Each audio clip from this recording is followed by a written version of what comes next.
Okay, so we're ready. Oh, let me turn on my video so you guys can see just how lovely I am today.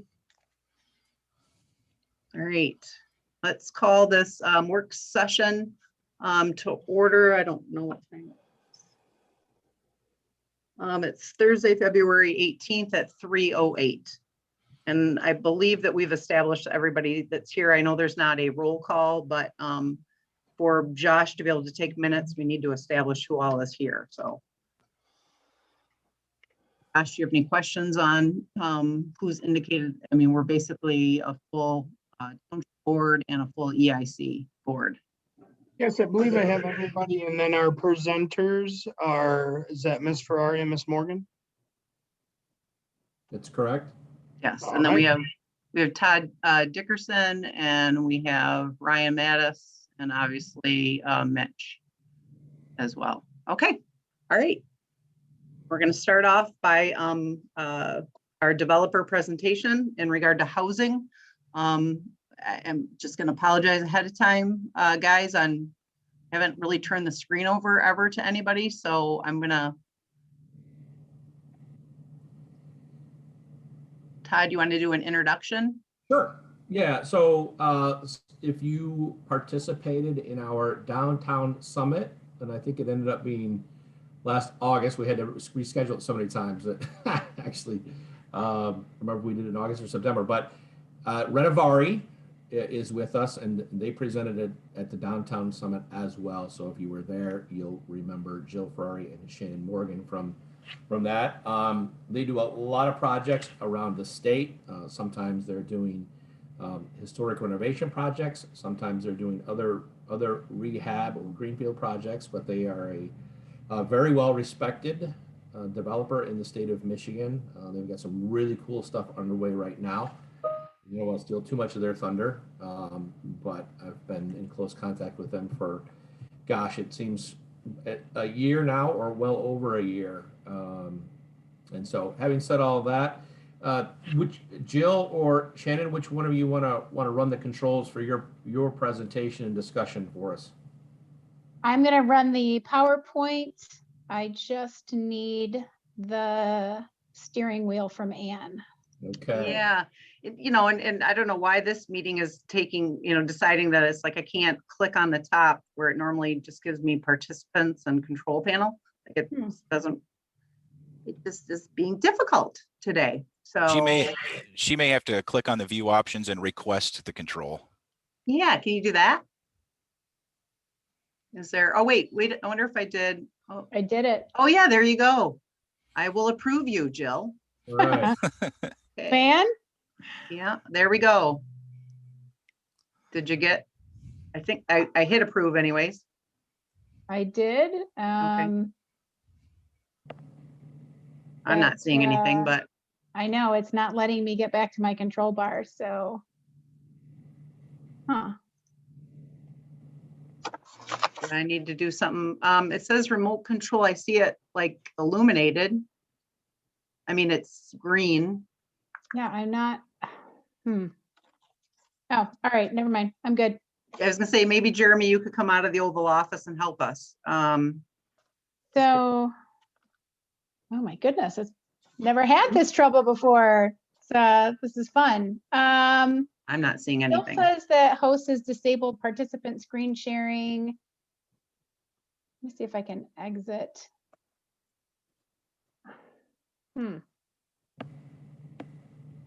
There's also that share screen button on the bottom of that bottom toolbar. Yeah, when I press that, it says host disabled participant screen sharing. But then it says that I'm controlling Anne's screen.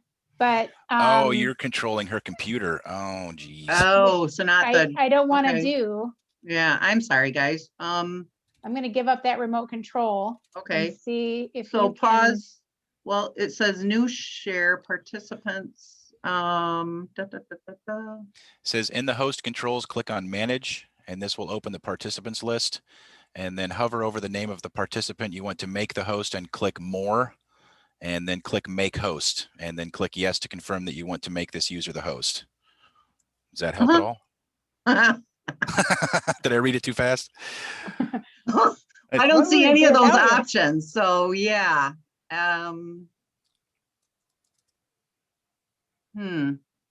Go into the where, oh, like maybe in the, I don't want to lose everybody in the. Jesus. So if you hit the participants down at the bottom and it shows you the list of people, can you right click on any of them? Let's see, more. Okay, yeah, I'm sorry. I can just click on her name so I can make her the host. Yep. Okay, Jill, you're the host. Fantastic. All There right, we go. sorry.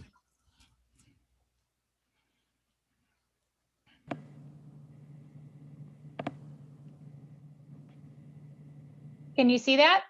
Hey, All right, fantastic. My name is Jill Ferrari. I am managing partner of Redevelopment, and with me is my partner Shannon Morgan, our other managing partner, and she's going to lead the first part of this presentation. We are Redevelopment. And we really want to thank everyone for having us here today. I think we've met most of you at some point or another during the Downtown Summit. And, you know, we're just going to basically, once again, go over who we are. Some of the conversation we're going to have today is going to be centered around housing, how we look at housing, how it relates to Oscoda.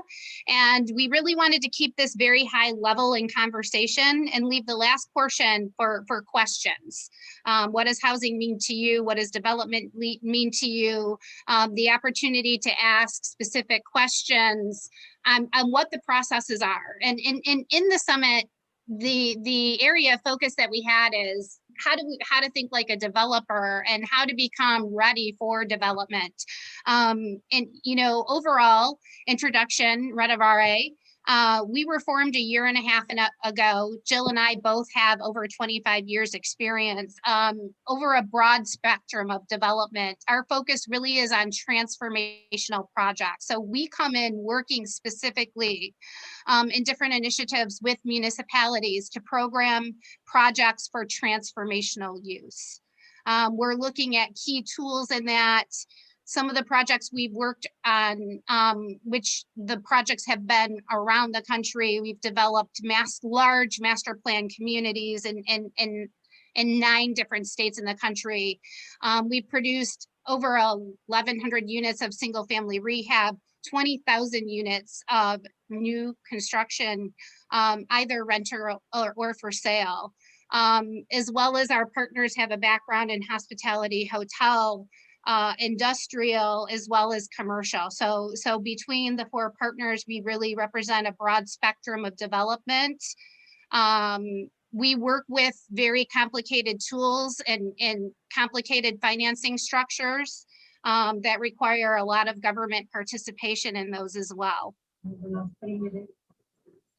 I mean, because you have heard about us, just wanted, you know, overall, these are some of the projects that we've had scattered throughout the state. They vary from historic and adaptive reuse to serving and servicing different populations. Working with those agencies, these are just examples. 2 historic buildings that we've done in rural communities. Eaton Street Station in Birmingham was a multi-million-dollar condominium project that was repurposed off a former lumber yard. Main Street crossings actually extended a walkable downtown. It was about bringing in walkability and population to service the retailers in downtown districts. Garden Lofts is directly across from Little Caesars Arena. That housing was specifically built for the entertainment district in downtown Detroit. And Mason Run in Monroe, Michigan was a project that was the first new urbanism project. It was a $9 million brownfield project, cleanup of a former paper mill site in Monroe.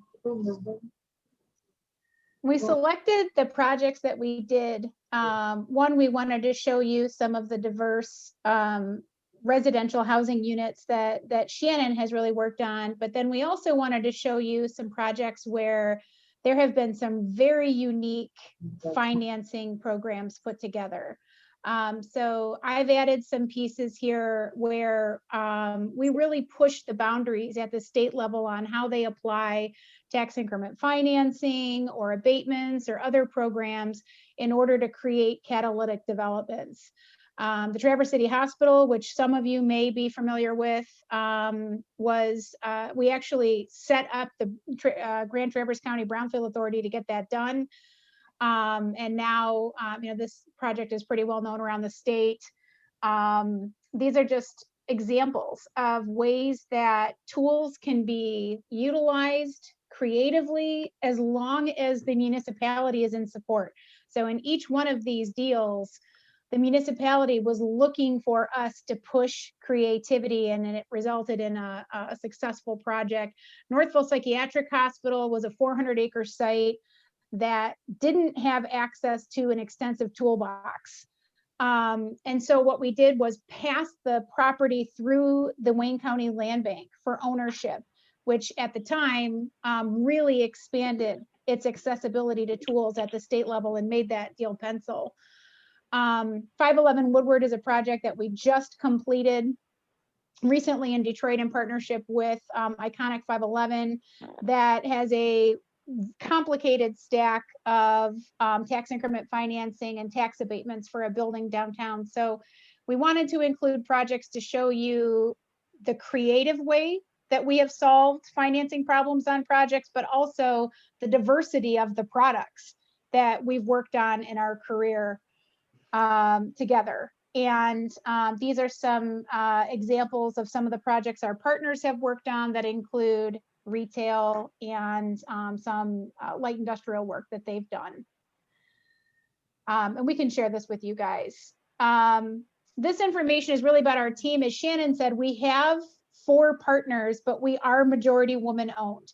Shannon and I come from housing, mixed use development, transformational projects. We have both been very active in federal and local policy related to urban redevelopment, housing, workforce development, issues like that. Shannon was recently named the Affordable Housing Developer of the Year from Smart Growth America and the Brownfield Redeveloper of the Year through the Center for Creative Land Recycling in conjunction with the EPA. That was last year. I believe that was last year. We were in LA last year getting that award, and it seems like it was a lifetime ago given the pandemic. Little information about our partners, Sean and Frank. Again, they come from industrial and hospitality and retail background. They balance this out nicely. They're always looking at the bottom line. So while our business is profitable, we are not a nonprofit. We are always looking at how to maximize the solutions for the community while making sure that we're satisfying our financial needs for the company so that we can grow. But we are not your typical market rate developers that are looking to bleed a community dry and not solve their problems. So we went through that really fast because we really wanted to get to this piece. As Todd said, I've spent over a year. I think it's been probably 2 years, Shannon, that you've been looking at Oscoda, and together it's been about 1.5 years for us. We've read the housing studies. We've read the engagement work that was done as part of the form-based code. We were at the Downtown Summit. We've talked to folks. We've talked to business owners about what's happening in the township, staff, and we have done a deep dive into the Facebook chaos that's been happening. People talking about different developments in the city, in the township. So we really have done a lot of work to really understand where the township is at, and we wanted to lay out some for conversation, some recommendations that we feel are critical for the township to move forward if they want to support housing and mixed use development. And with that, I'll turn it off over to Shannon to start walking through the bullet points. Well, first of all, we want to look at this big picture. As you guys know, location is everything. When people think housing, they really think it from a singular component is, why can't I build on this plot of land off site? Why can't I build at the base? It's really simple before we dig in. It's all about economics. and right now, economics, they're nationally, housing is a critical component of economic development and economic growth, because we no longer can build generally at a cost we can sell unless you're at an extremely high price point.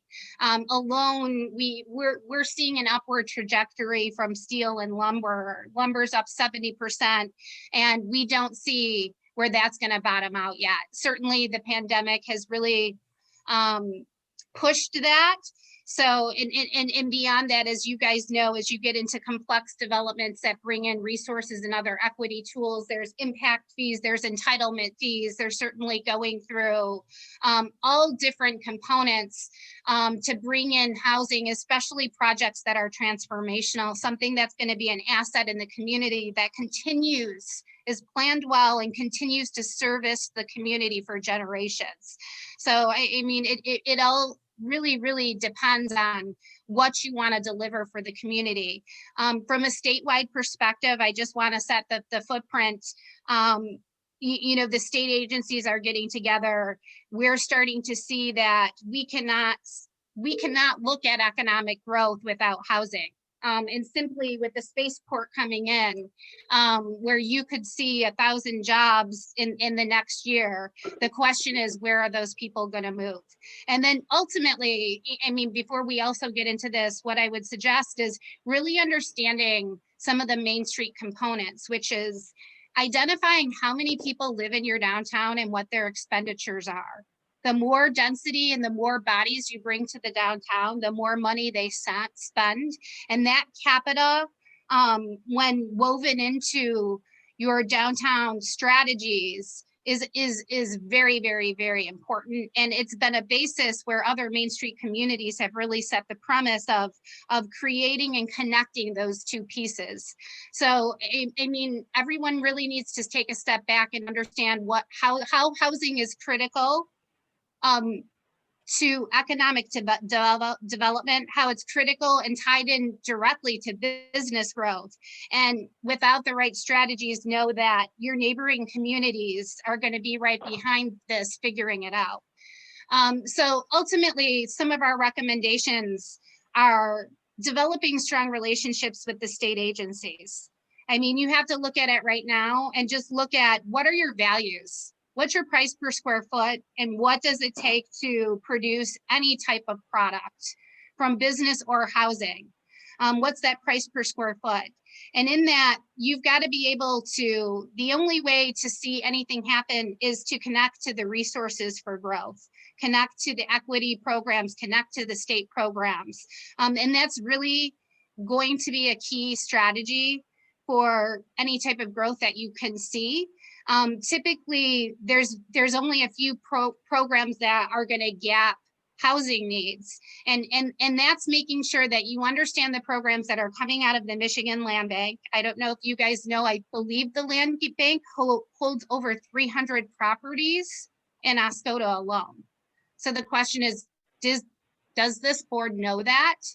And what are the plans to recycle and reuse those and put them back into the marketplace? So you're impacting, you're impacting values for the properties that are surrounding that. So that's a key component. I would guess the state land bank may hold the largest inventory is coming out of Oscoda. And they've got some very unique tools that you can bring to your community that are equity-based or bring other type of incentives. So number one, I want to pose that to this group. The MEDC, getting your redevelopment ready certification, tapping into, facade improvement, infrastructure grants, rental rehab credits, community revitalization program, CDBG. Your community qualifies for all those initiatives for local development right now. Certainly you need to be through, and I think you guys are well through your RRC process. But how does this work? And this can work from small scale, and it can move even beyond the housing. I mean, you can start to look at just even what we call incremental development, or in our terms, smaller developers, or, you know, local people with boots on the grounds to start to redevelop storefronts with, you know, 1 or 2 units moving forward. And incremental development starts, but certainly it lends to prosper other, you know, and encourage other development to happen in a community. There's a lot of new programs coming out from Eagle right now. As you guys know, specifically, there's water infrastructure financing. You should be the poster child of using that with PFAS. I don't think it's even been used in your community. There's a lot of carve outs there that can help with other initiatives in your local community, just, you know, and certainly could be used in some of your infrastructure projects that are moving forward. Wanted to bring that to your attention.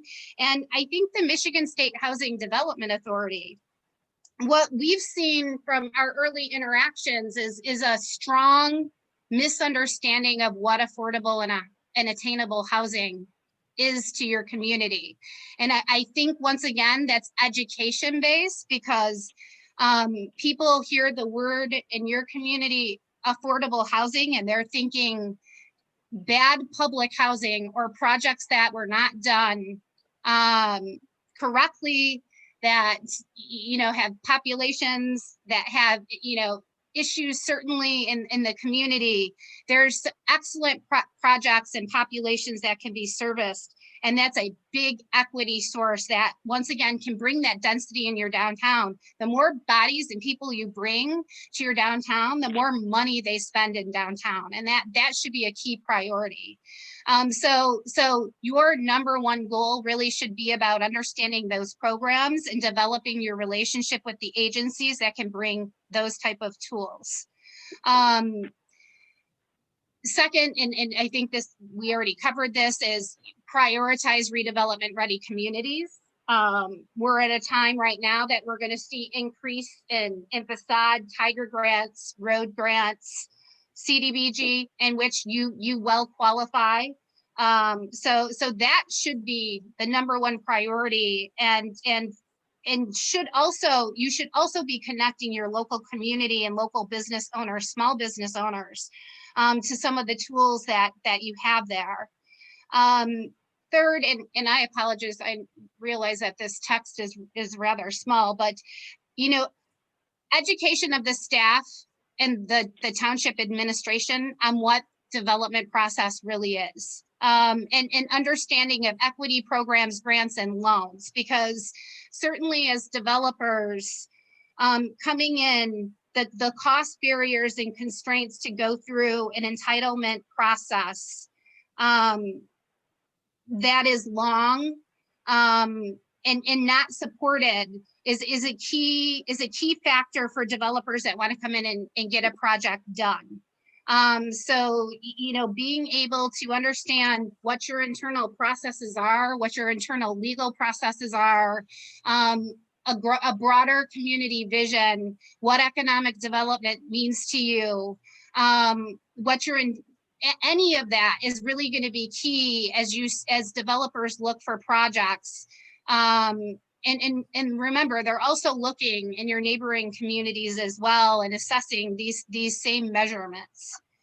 The next recommendation that we have is building internal capacity to utilize the tools you have, like your brownfield authority, your local opportunity zones, and utilizing them to fill your vacant spaces.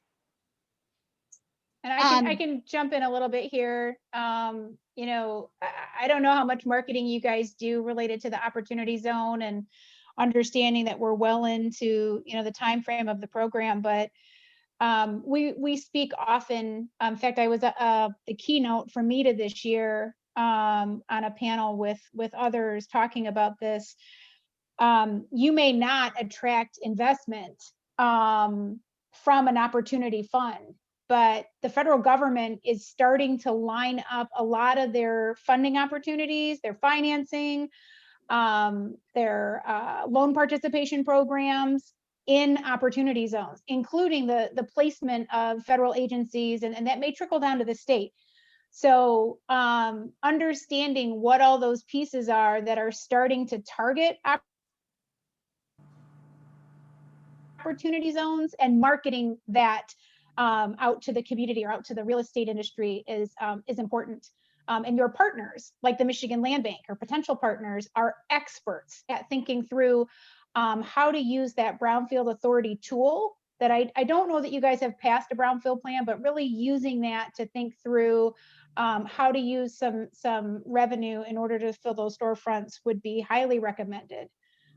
Very bright people. And I'm just going to take the next one because I think this is so important. And I know you're working on this right now, but clarity and transparency and written policies are probably one of the most important thing that Oscoda Township needs to work on right now.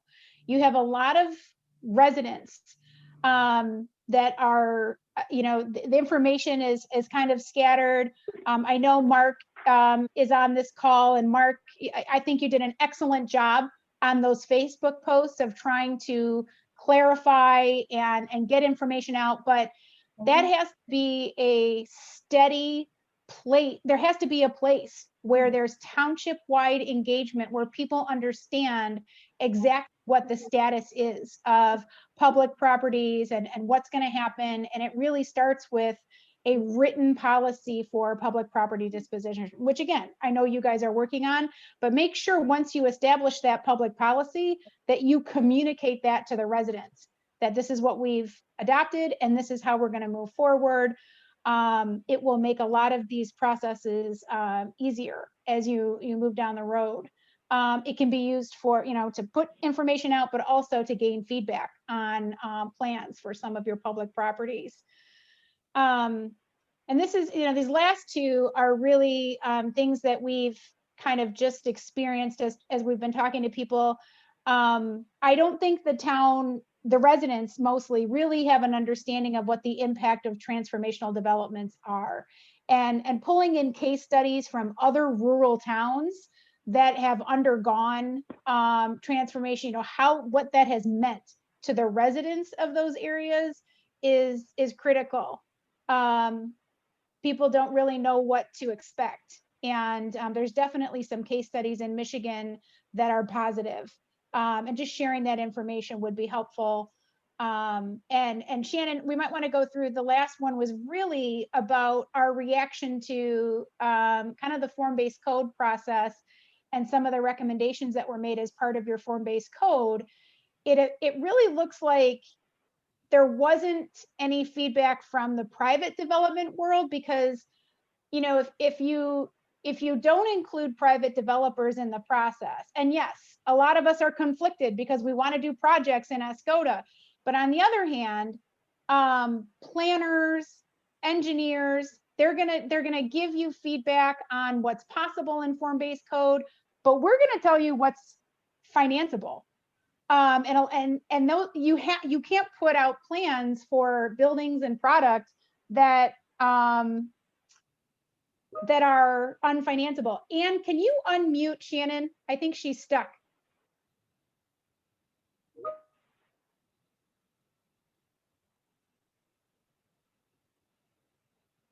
Uh-oh. I tell you what, I'm gonna stop sharing and hopefully and hand this back to Anne, and maybe she can unmute Shannon and we can keep talking. Anne, do you have the controls back?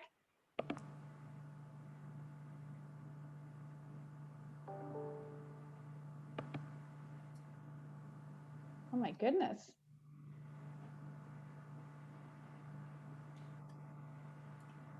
I think she's looking.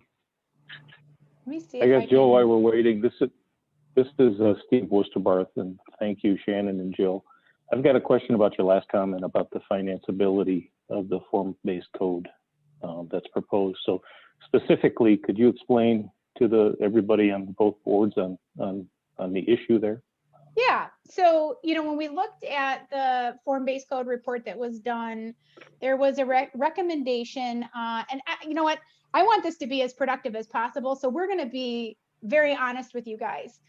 in the form-based code work that was done, there were some recommendations that the density on the water side of M23 be kept lower, and on the west side of 23 that the density be higher. And when Shannon and I looked at that and pulled in our hospitality partners and our retail partners, we all had the same reaction, that it was backwards. Well, Go ahead. And certainly from a community perspective, everyone wants to be able to see views of the water, but certainly, you know, in real estate, no, your water is your most valuable asset. So you're limiting so many opportunities for growth. And when you're looking at flag hotels, they're looking at, most of the larger flag hotels have a 4-story minimum. They have specific specifications, unless you are such a great community that they can do boutique, and they're willing to pay top dollar.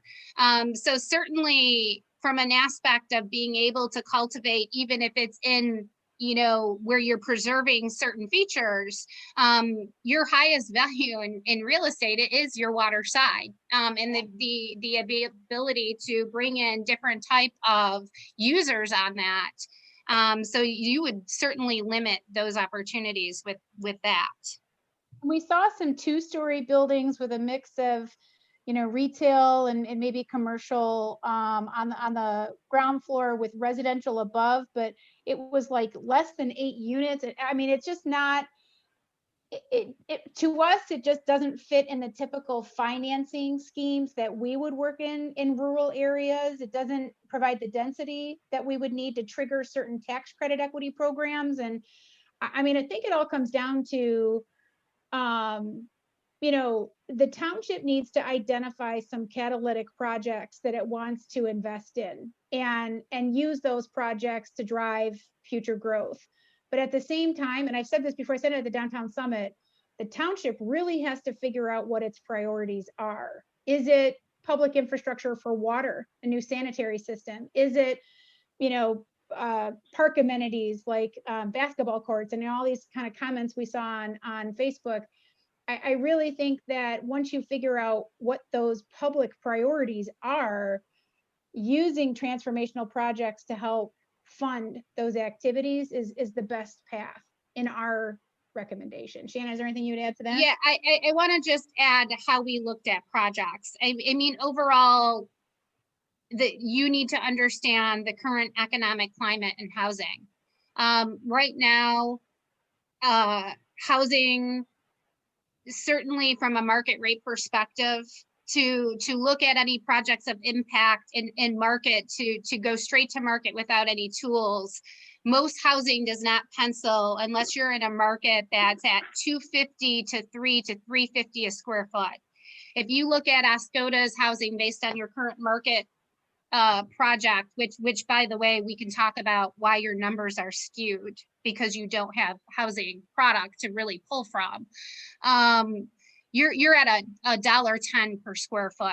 I mean, so you're already upside down. And in that, if you're looking at housing that has any components of retail, that's adjacent, that needs major infrastructure, road work, park amenities, those just add to the bottom line costs.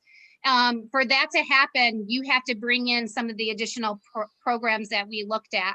And Oscoda has to see that you have a very limited area that services as your opportunity zone, which can be another equity source into the project, which is limited to your downtown area.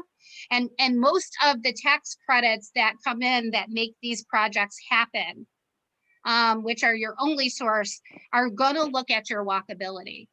There's certain metrics to the financing that have to be done. So I think, you know, what we saw, some of the questions are, why would you build new if we have to fill our storefront? Well, a catalytic project is building new because that's the equity that's coming in that has very, very restrictive and certain parameters. And if done right and programmed with the folks here today, you know, there would be incubators that would help to fill those storefronts, that, you know, these projects really should be designed to attract and solve your problems. But equity projects look for some type of mixed use product. They look for the walkability. They have to be located in downtown. They have to serve, there is a host of metrics. So when we came in, we were limited to those type of metrics, which would be a project generally with density has to work. So we're looking somewhere in the realm of more than 30 or 40 units, because I mean, really even moving beyond that, because they become very difficult to manage and very costly. When you're talking about projects that could span 10 million to 50 million, we're not talking about some of the smaller projects. So you're limited to what type of land can service that, and how do you meet those type of metrics. You're looking at the entitlement process. You're looking at what's coming in for infrastructure. So what we specifically did was, you know, based on our meeting when we were looking at housing during the last summit, was what could we do to bring in workforce housing units?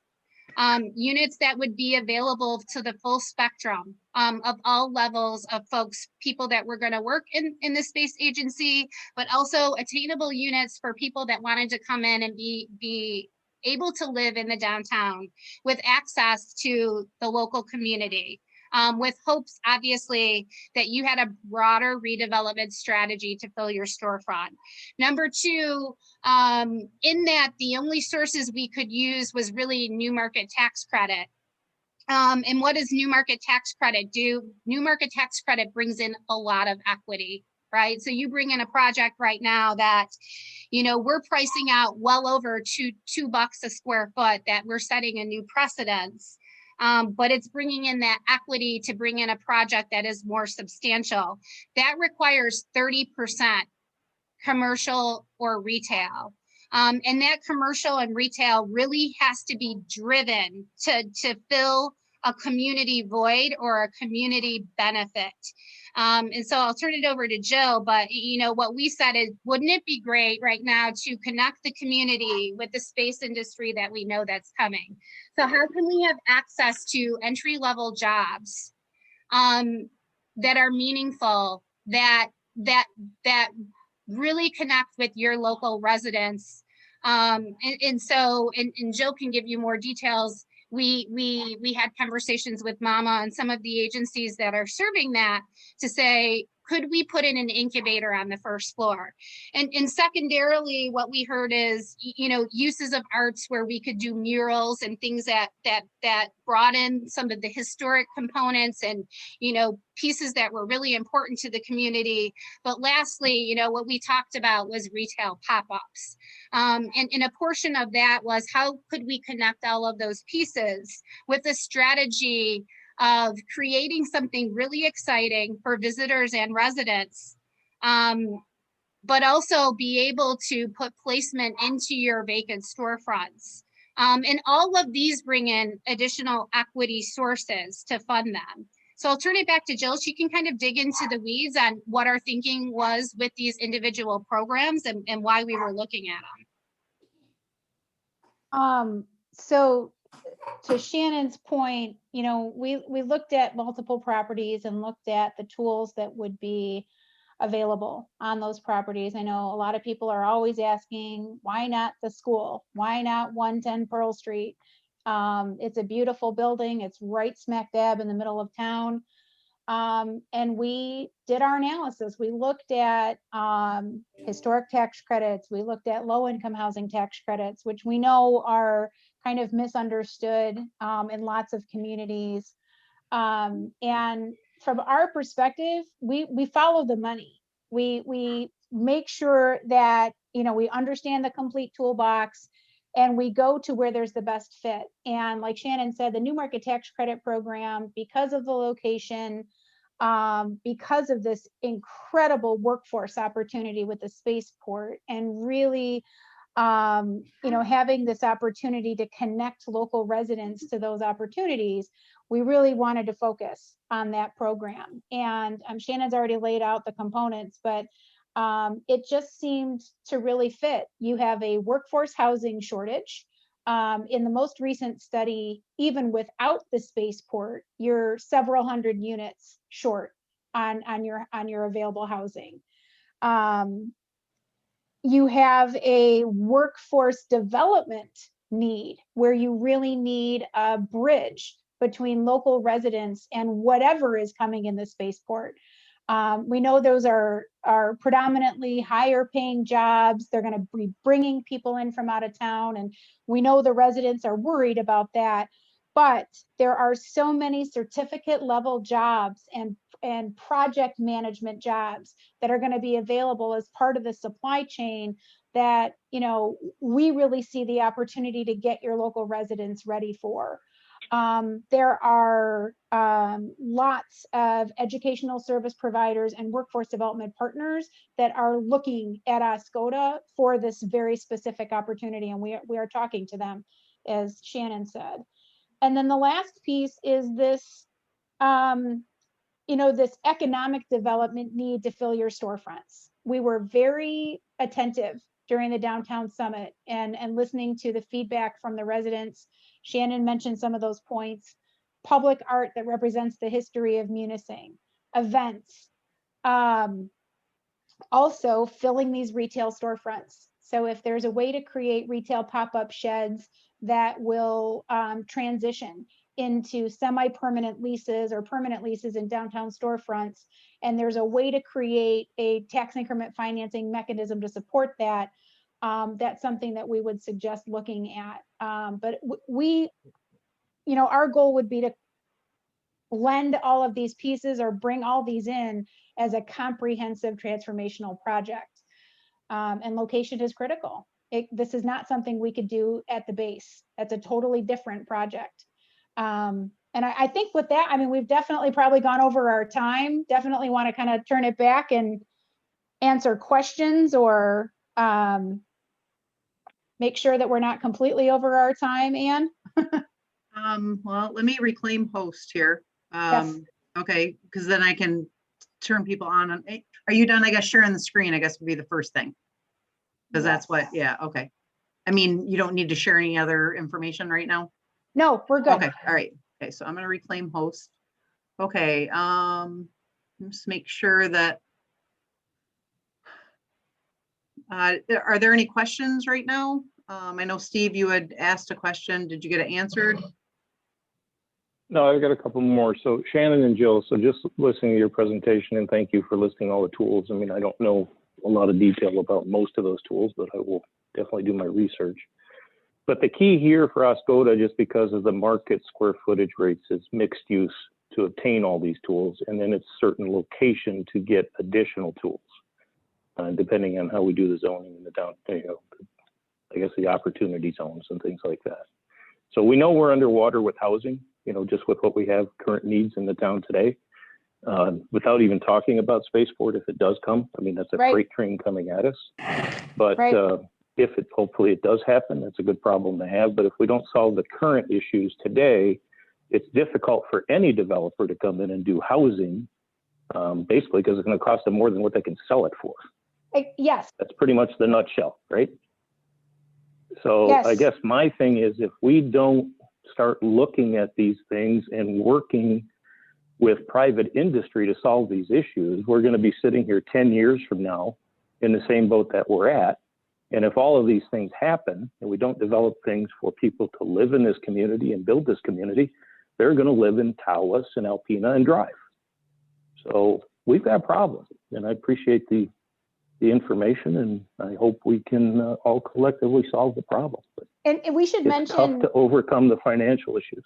Yeah, we should mention that this is absolutely right. It costs more money to construct these homes than you can sell them for. And what we're seeing is rural towns are starting to use state tools that they have access to creatively, including the Brownfield tax increment financing program to fund workforce housing. Muskegon did it. Owasso is doing it. I think it was Newaygo, Shannon, that just announced a new plan. Yep. So towns all over the state of Michigan are starting to figure out how to use tools creatively to fill this workforce niche. And again, that housing study, if I remember, it was several hundred units that you guys have a need for without the spaceport. How many units are you proposing with your idea? So, you know what, we could comfortably construct anywhere between 30 and 60. And, but we'd want to make sure that the scale of the development is something that the community is comfortable with. But somewhere in that range, our financing would be able to support. We wouldn't want to go less than that. Well, and the other thing I want everyone to think about is, you know, when you bring in a project, that those projects are often opening doors and paving ways for other projects. You know, the reason that we haven't seen anything happen with Pearl Street right now is that the financing mechanisms that are needed to get that project done, it doesn't meet the metrics. You don't have walk score, you don't have density in your downtown, you don't have a lot of, I mean, I had conversations with Ann about this years ago because I looked at that property. But a couple of projects thoughtfully placed wherever they work in your community could open the door to bring in the next round of financing for these type of developments, for you guys to look at what type of housing do we really need there. You know, and same thing, bringing in numbers overall is going, you know, when you're bringing people to live downtown, that's going to impact your local retailers, you know, who they're going to look. So you really got to look at what type of catalyst these type of projects do. They open more to just, you're going to have an operating spaceport in a year that could have up to 1,000 jobs. We don't know what they really are yet. Where those people are going to live? Where are they going to live? Right now, they're gonna be living in other communities.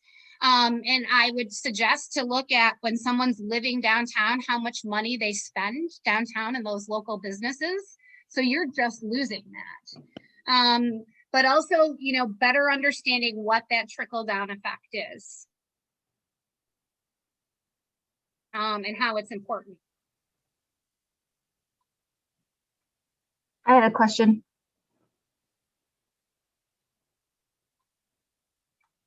Go ahead, Jamie. You mentioned, I'm not sure if it was Jill or Shannon, the limited area and walkability. And what would you consider that limited area to be, if you like Burger King to downtown, or to just south by where the canoe races, where Mill Street is? What would be considered that limited walkability area?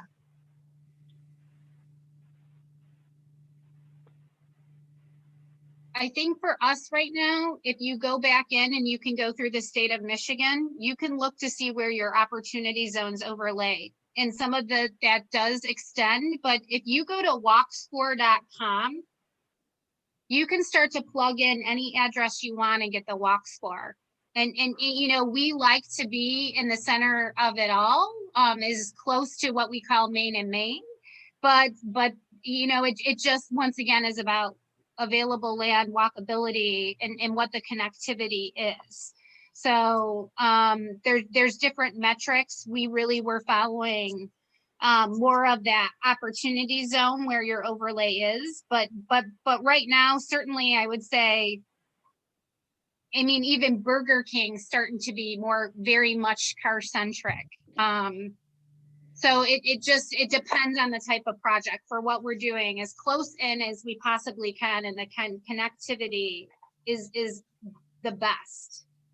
I guess I would just point out a couple things in regard to, you know, we have gotten, Mishta actually did a project with, you know, low to mod funded, just a right kind of kitty corner to the old Cedar Lake Elementary School.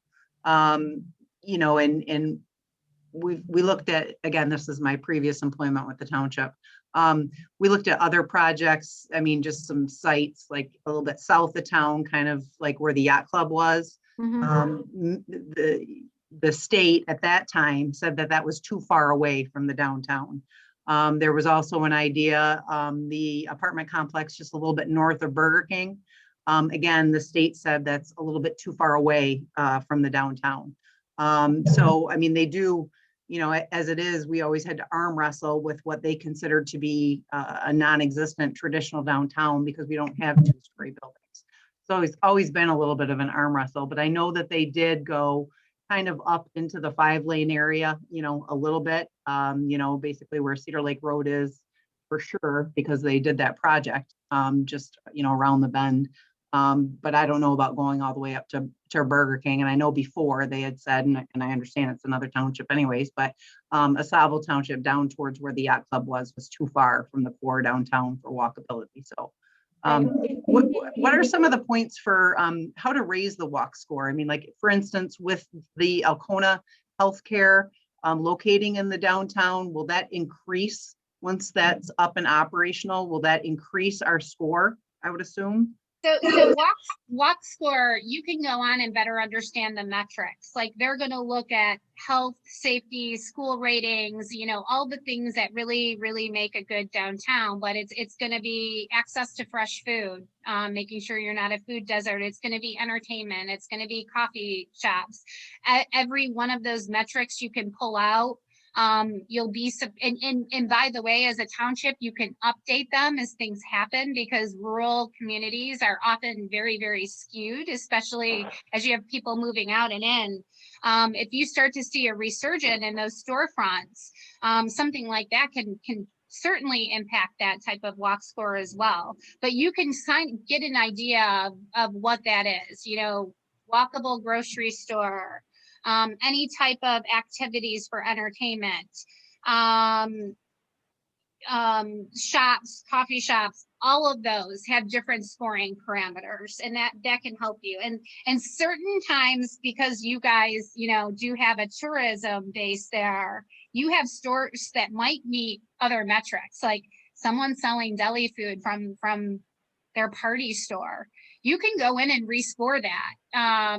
In a different initiative. So there's a lot of opportunities, and that's a great understanding, but that's also a point of disconnect for your local community, where they don't understand the balance between, you know, what the community assets are, what's deliverable, and how we also, you know, think about economic development. So I think that, you know, going back, we didn't emphasize enough how a broad community engagement program where you're connecting these things and educating your public, and you're always going to have NIMBYs. You're never going to win that, is really key if you guys want to see growth.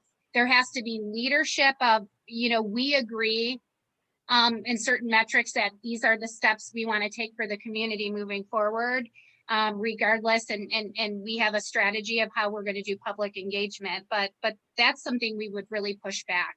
Deep community engagement, to understand what's going on in advance during your these type of initiatives. I think just from what we're seeing, there's a big disconnect in your township. Right. And that, yeah, oh, sorry, go ahead. Well, I was just going to say, so, I mean, the walk score is definitely applicable.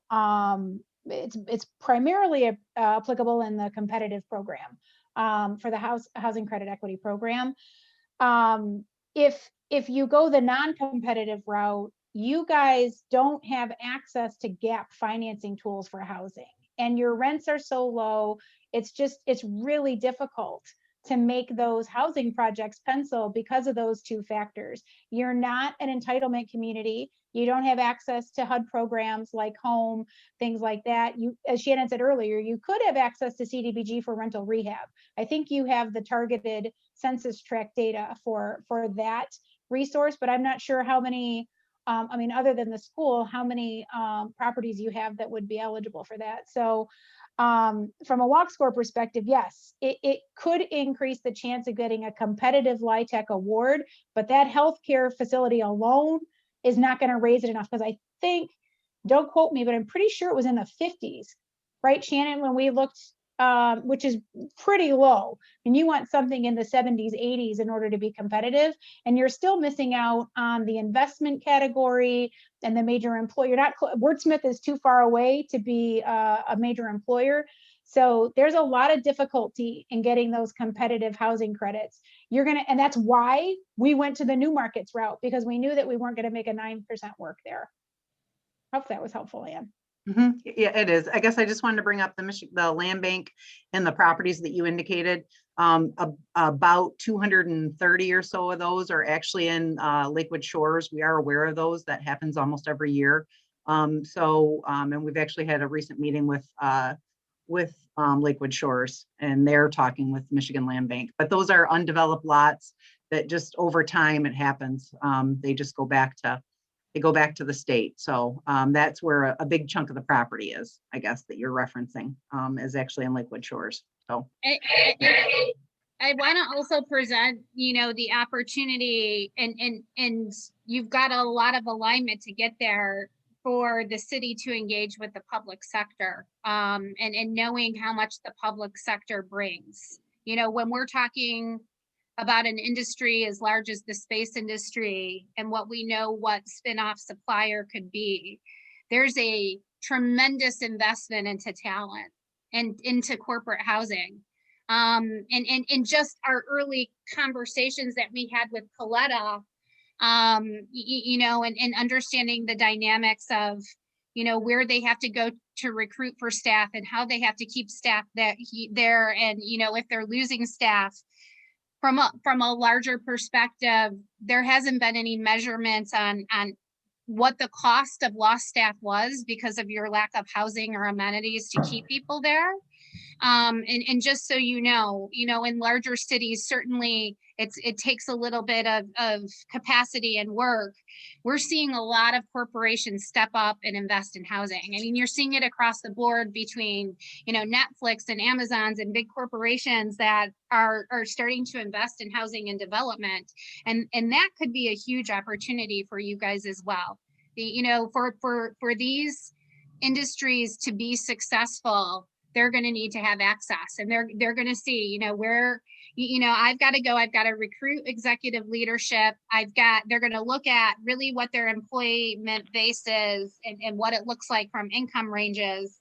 Number one, that's going to impact their decision if they come, or, if they're going to send in people and have satellite offices. So I want you to think from a business development perspective. You without housing, you're going to be limiting what your potential spinoff and your supplier and other markets are. But number two, anyone that understands corporate housing, there's big dollars in that.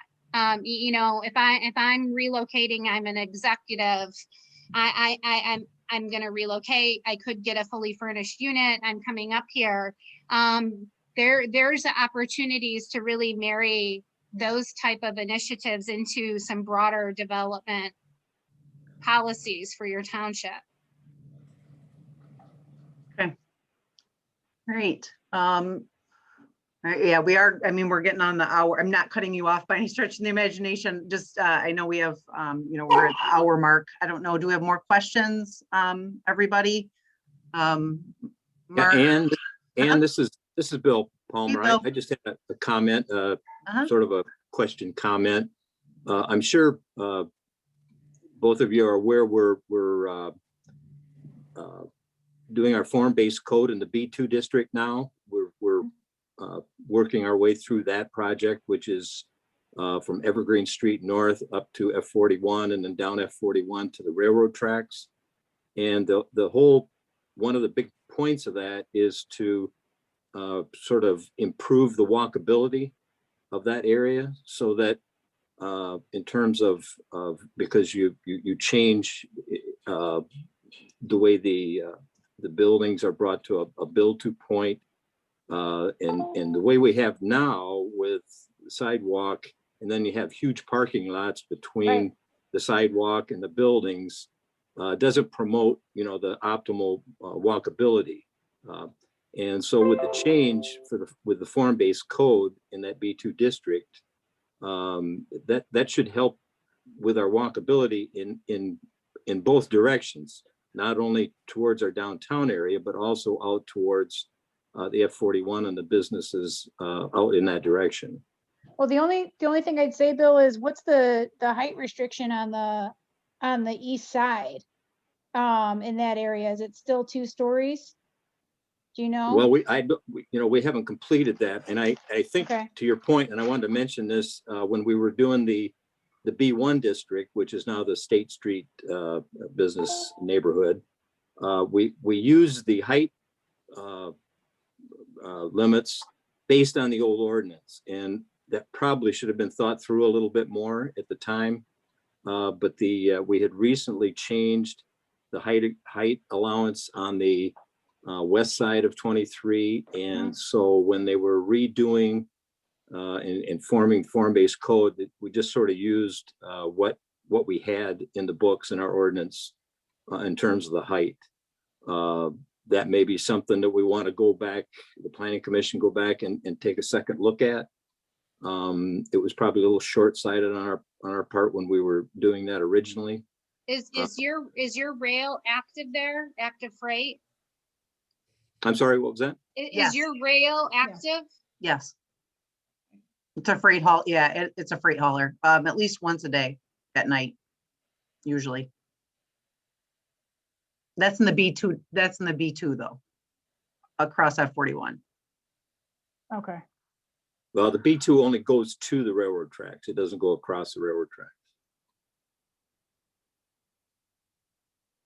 I mean, I would suggest, and beyond us, identifying the users that you're particularly trying to attract in that B1 district, whether it's housing developers, if you are looking for a flag hotel, and getting feedback on those height restrictions. From our perspective, a 2-story residential development for us, it's going to be very difficult for us to pencil that. We're going to need a bit more density. I mean, depending on how big the property is, but your lots outside of a rare few are fairly small.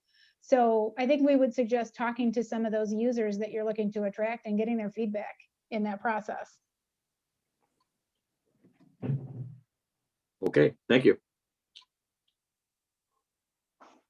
All right. Okay, are we, Mark, I know Mark is at home, so Wygant, I don't know. I mean, Dave, do you have anything, any of the EI, I mean, the board members, a lot of the township board members have asked more questions, but are there any EIC members that have any questions for the presenters? And again, Rosemary, if you have a question, you could, sorry, you can't say it verbally, but you could put it in notes, I guess. Yeah. Mark. I don't have anything that they haven't gone over in the past. I think they've been doing a great job trying to counsel us, and I appreciate them coming and doing it again today. Okay. I would agree with Dave. I've met with both of you a handful of times now over the last, at least, like we said, probably a year and a half. So I appreciate all the input that you bring, all the value that you provide to everybody, educating everybody on what it really takes to get a project off the ground and what it means for community. So I appreciate it. Thank you. Okay. Did I hear some? Oh, I think I might have heard one of Mark's kids in the background. I thought they had a question. All right. Any other questions of Shannon and Jill? Okay, then we are going to move on. I'm going to, if you guys are more than free to hang out if you want, but I will kind of mute you now if you don't mind. And we're going to go to the next item on the agenda, which is discuss and document the process for township owned property disposition. So Thank you for having us today. We really appreciate thank you. it. Thank you. And thank you. Thank you.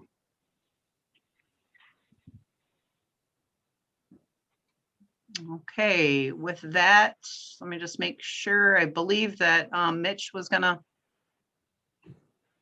do a little spiel here. Yeah, All right, you're on, Mitch. well, I'm asking that you allow me to capture the screen. Oh, okay. Didn't see that question, but I think I have to give you the host abilities is how we figured that out before. So let me just go to your name and I'm going to make you the host. All right. You're now the host. Have at her. All right.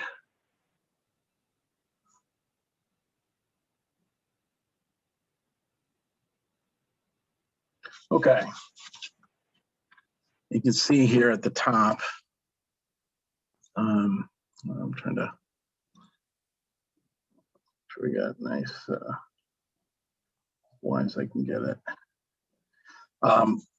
We need to talk about basically what is the framework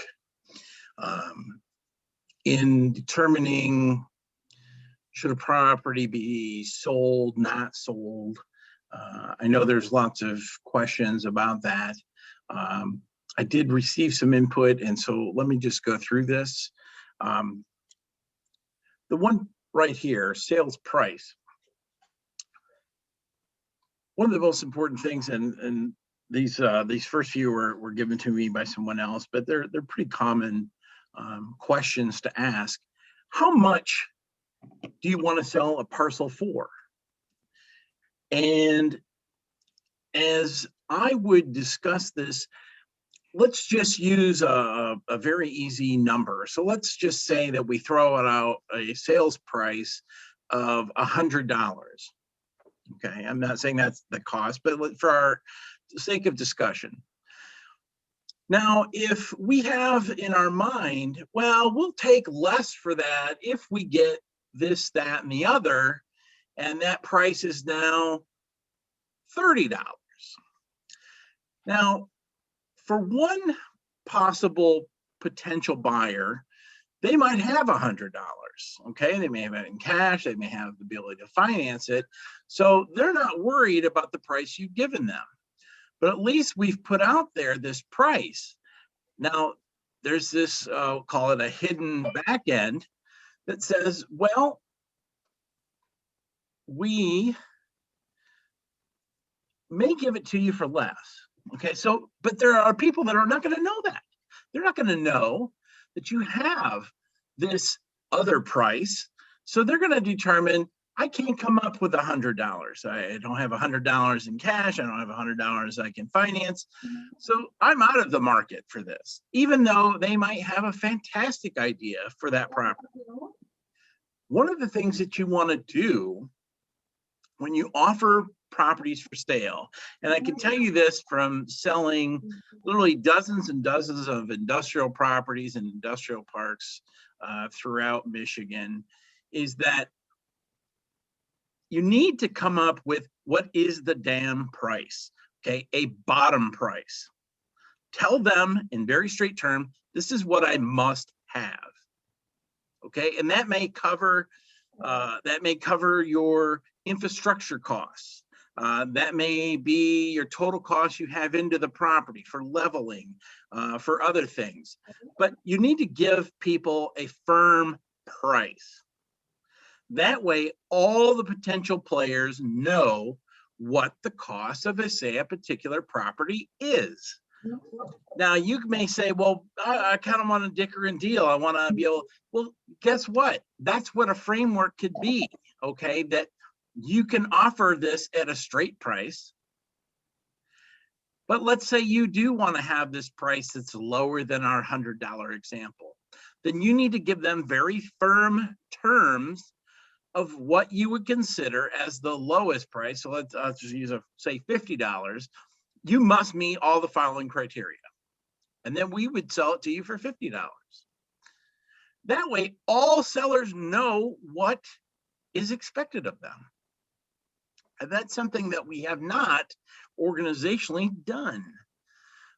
Second, as you see in the bullet point, we have the method of payment, either a pre-approval from a lender or proof of fund. Now, what you want is, can they actually pay for it? Can you actually buy it? So you're going to want to see something in terms of, hey, look, I've got an escrow account and it has my $100 in it, or yes, I have a pre-approval letter from a lender that proves that I can pay that $100. Okay, that's another thing that could be a criteria as part of our framework when we offer to buy or sell properties. The proposed use of the property, does it meet existing conditions, or would specific special permit need to be made or rezoned? Okay, that's another thing that could be considered, that you want to know, what are you going to do with it? Now, in case of industrial, you're telling them, look, you buy this property for industrial. We have no intention of changing it to residential. But there may be properties that you would consider some mixed use on, or maybe you would consider rezoning, depending on the proposed use of the property. So that's a question that could be asked or expected of a potential buyer. The next is experience. If the buyer is pitching apartments, do they have a track record of development, or is this a new venture? This would also be applicable to a building retail use. So there's another question that you may want to ask. You may want to ask them, you know, have you ever done this before? Is this your first venture? And if it is, do you have somebody that's experienced assisting you? And how are they going to? The next is timeline for implementation. So I think an important piece is you sell a piece of property. And again, let's just use my industrial example. So I sell it to an individual for $100. As the municipality, you expect them to put a factory on it in your lifetime. Okay, not, well, this happened, or there was this problem, or this problem. No. A reasonable amount of time should be given within the sell, that if you don't do anything within a period of time, I'm sorry, it's going to be revoked. Your money's going to be returned to you, and it's over. We're not selling these properties for speculation. We're not selling them for, well, one day I will. No, we want development. If you want development, then you need to put some hard timelines in. And of course, there are exceptions, but my goodness, how many exceptions are you willing to give? Financing for the project itself, that's another, I think it kind of references back to how are you going to pay for it? You know, do you have funding that you're going to get from a loan? Do you have it privately funded? Is there a group of developers? So that's, you know, those are pretty basic questions. And then these are questions I've been asking since this whole process really started. You know, when you have competing offers, will we engage in a highest and best price? Are you willing to, if you got 5 offers, are you willing to say to all of them, look, we're going to make you go back and you're going to have to give us your highest and best price. And that's a determination we're going to use to determine who we're going to sell it to. Now, again, if you do that, you may not get the project you want, because all you're asking for is who can pay the most. Okay, so there is some, you're losing some ability if you just say, well, who can pay me the most? And then you get it. Okay, there may be someone that can't pay the most, but their project and their proposal is clear in a way a much better proposal than anyone else's. So that's a question I think that the EIC and the board, Township board, needs to ask themselves. How does this proposed use meet Oscoda Township's housing needs or our other priorities? So the township spent some time a year or so ago creating these priorities, okay? And housing is on a number of them. There were 7 of them, and I think 2 or 3 of them really go back to housing. So if you're that concerned as a community about housing, shouldn't that be one of your main concerns? How is this going to meet your housing needs? What are the rates for units being proposed, rental or market rate? Are they going to be subsidized?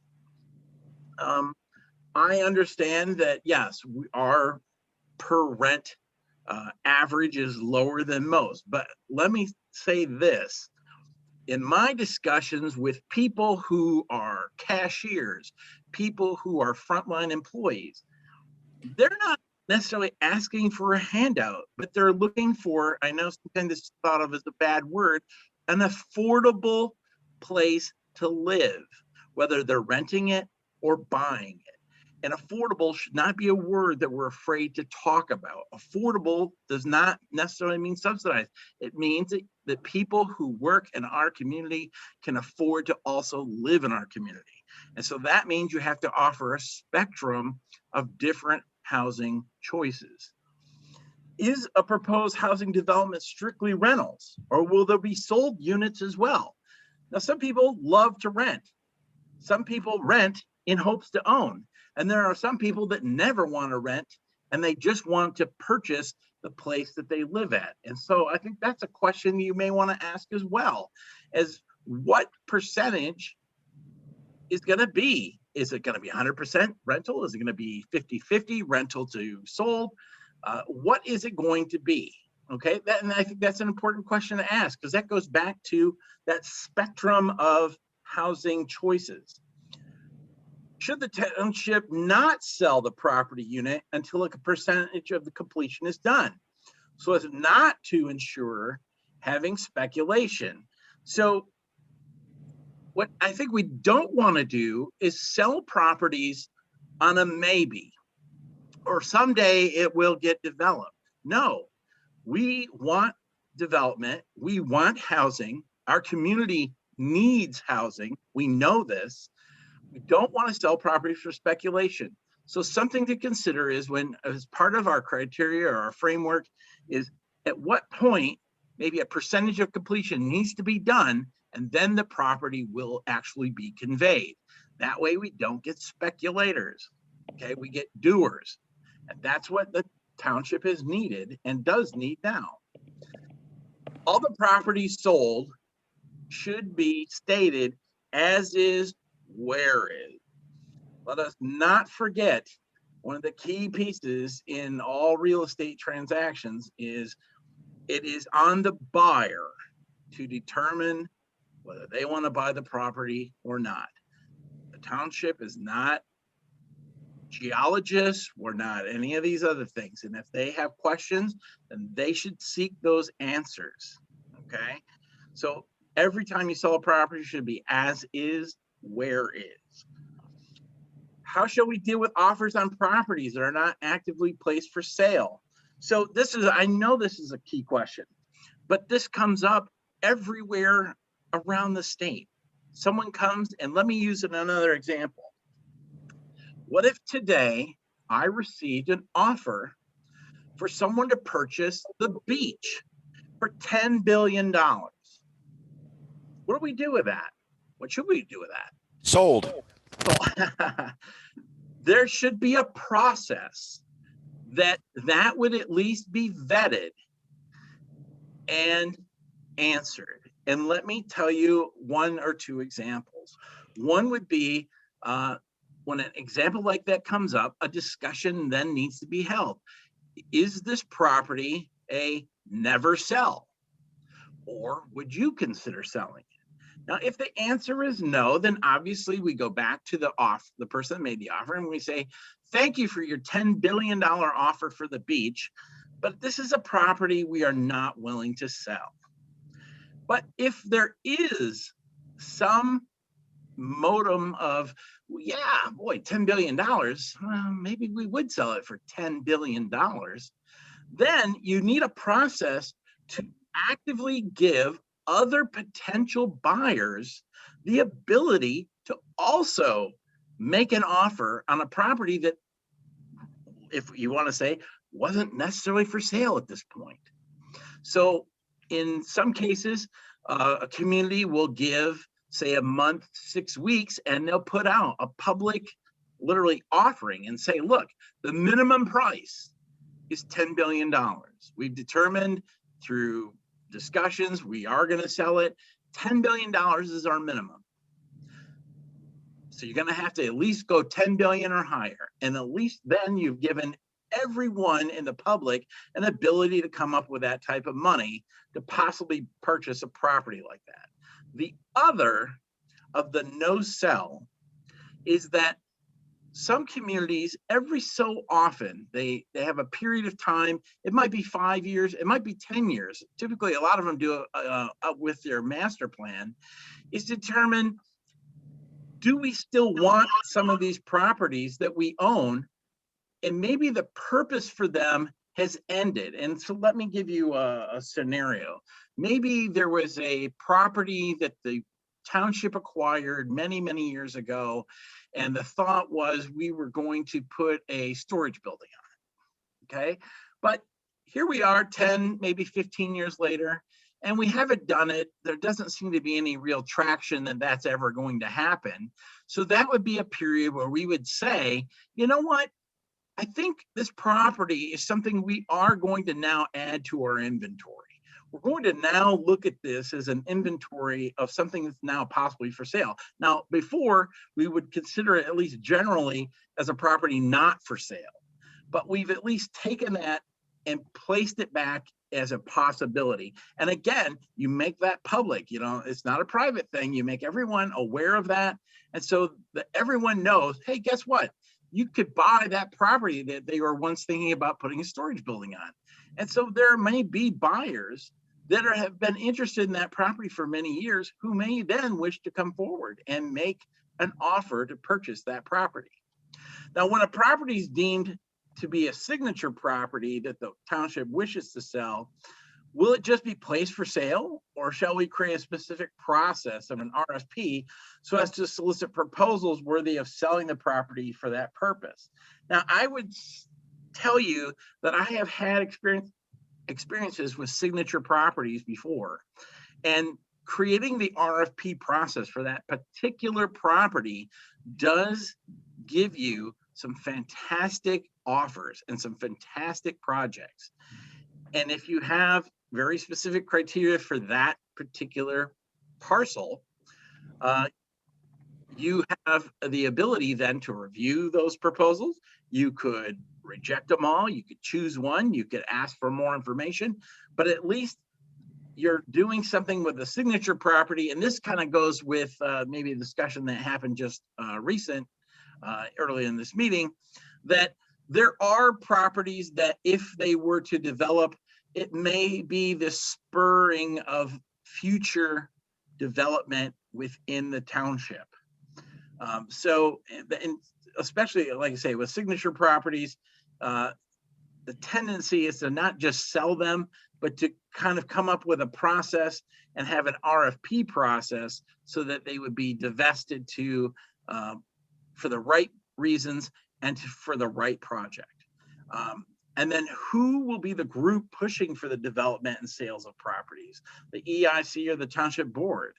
Now, if you look at the resolution that was passed for the EIC, and it would appear it would be the EIC and the economic development director that should lead this process. So what you have is, let me see, I'm going to pull that one up.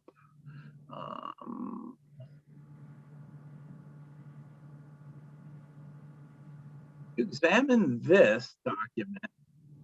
It was passed in 2019. It talks about the EIC, and it talks about, this is what I think is very interesting. So it talks about the mission, it's a catalyst for economic development, foster a strong economic environment, which supports businesses, nurtures growth and new investment. Okay, you know what? I've heard that in a lot of other places, but boy, the next one, it says, whereas the vision is to lead, not just be a leader, but to absolutely lead the state of Michigan and northeastern Michigan with an innovative and sustainable economy, while attracting new businesses and expertise to enjoy our unique lifestyle. This committee will set the standard in economic growth as a leader in promoting investment and development, and is responsible for providing leadership for the township's economic growth strategy. That's large, okay? That's very big shoes to fill.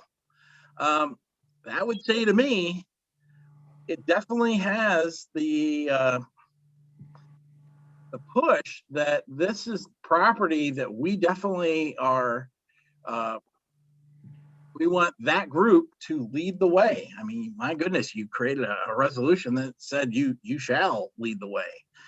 So when we talk about these things, I think it's important that we create some type of framework so that if a property, and I want to say any property that the township owns, that we have some guidelines that are, again, public and easy to follow, easy to understand, so that someone can make that pitch. And so let me give you an example, another example. If someone came to us that was at this meeting this evening and they said to me, we want to purchase a parcel, whatever the parcel is. And we've come to find out it's the parcel that has one of our wastewater treatment lift stations on it. So what is our answer to that? Is it any price is good enough? Is it a property we're like, absolutely not, we cannot sell it at this time? Or is there a possibility to sell it? I want to be able to give that person an answer, at least initially, right away, that says, I'm sorry, but that is a property that we are not willing to sell at this time. It is a part of our crucial infrastructure, and we're not going to sell it at this time. That doesn't mean that we'll never sell it. Who knows? Maybe technology will change and we won't need lift stations one day. But at this time, we do, and it's at a critical geographic location, and we really can't change it. So at least I've given that potential buyer an answer very clearly and quickly, instead of going, well, I'm not really sure, maybe I should take that back to the board. Allowing that, and I'm going to say the EIC and them to answer those questions because they've got a framework in their hand, I think makes us viable for economic development. But I think too, it gives the public and anyone else the ability to understand what is it they're asking for, why are they asking it, and what is available. And with that, I'm going to turn it back over to you, Ann. Oh, okay. All right. So I have control of the. You should. Okay. All right. What is the screen that everybody's seeing? I guess I should at least make the agenda. Huh? Seeing you. Just me? Yep. Yes. Oh, that's lovely. All right. Let me just, I guess I should put the agenda. Host disabled. It still says, I think, that you're the host. Mitch, you're still the host. Yeah. Me. I'm gonna reclaim, sorry. Just put the agenda back on. Okay. Do this. All right, with that, I guess.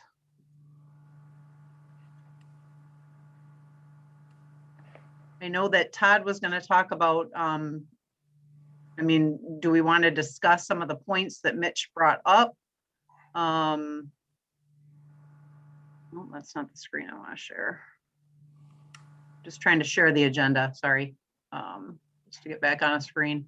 Okay, so we're now at the, basically, we're still at discuss, document the process for township owned property disposition. So what's the thoughts here? Can we bring Mitch's list back to your screen, or is it only visible on his? It's only probably visible on mine. So here's what I'll do. If you want to, let's see.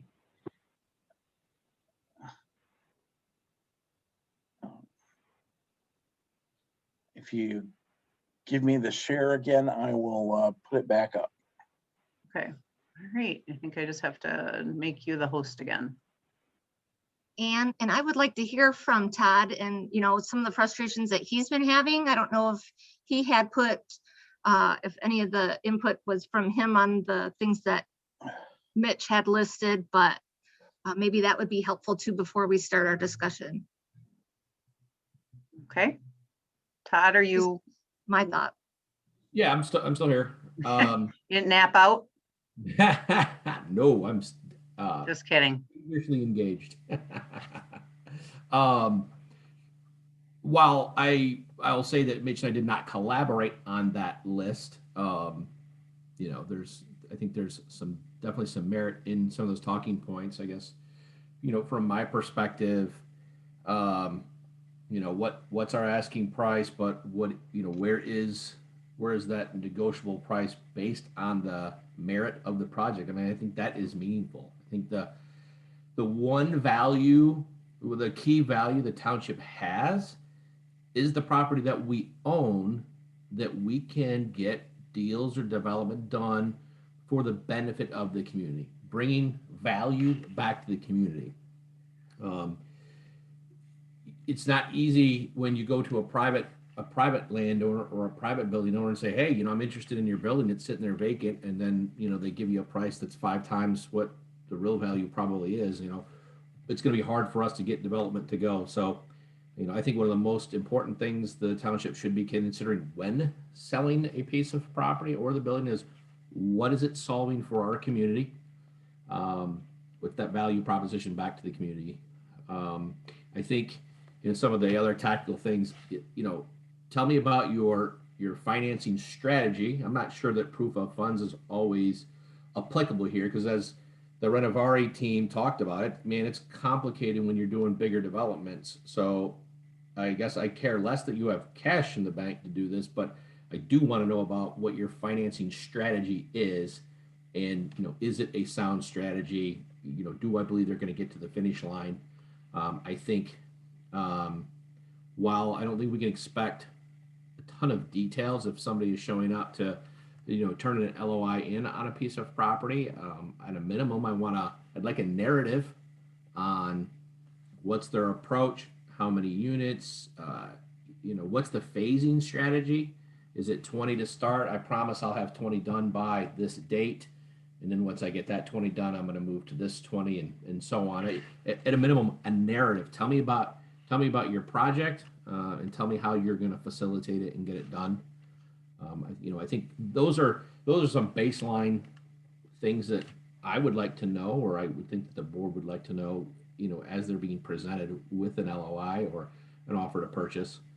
And I think we need, and then just button up. How do we respond to those? Some of my frustration is obviously the length of time it's taking us to respond to offers that we're getting. I mean, we're getting interest now, and it's not like, okay, we got to figure out what to do with this interest. How do we respond, fairly and appropriately so that we can get some of this across the finish line? I guess I just wanted to add, I think the first 6 were from me. And I see a difference between sales price, method of payment, and financing for the project. We might be talking about a parcel of property that we have listed for sale for $65,000 or $100,000 or whatever. And having the pre-qualification to purchase that is one thing. And that would be the pre-approval letter or proof of funds for, if they're going to make a cash offer. But if they're going to do something like a development, again, based on what Renovari said, it could be a very layered financing package that they're doing, but they should be able to give us something. Just that if they're talking about their estimated project is, and I'm talking about a construction, if we're talking about a $10 million project, that they just indicate that, something about financing is still being sought or something along those lines. Because there's a big difference between being able to purchase property and then having the wherewithal to complete the project, in my mind anyways. So, yeah. I think that's why, from the perspective of it, I want to know about your financing model. How do you plan to finance the project? How are you going to financially get your project over the finish line? So, right. Yeah. Because if they're just a brand new, and that's great. I'm all for the entrepreneur and having a brand new, just wanting to get into building apartments or whatever else. But if they're just in the first part where they're just able to come up with the money for the purchase price, but then they have to do all the environmental review still, which can be, quite a bit of money, and getting all that lined up, that could take which I guess they would have to submit with their timeline, but that's going to stretch out their timeline for implementation as well. Because, depending on where you're purchasing, you're definitely going to have to do environmental, to establish phase one. After the phase one, I mean, does it go to a phase two? Does it then go to a baseline? I mean, there's just that can be a layered approach, which also costs money. So. Yeah, I guess, let me add this other point. As Bill has said this before, we don't want to make the offer process so restrictive that nobody can meet that expectation and right.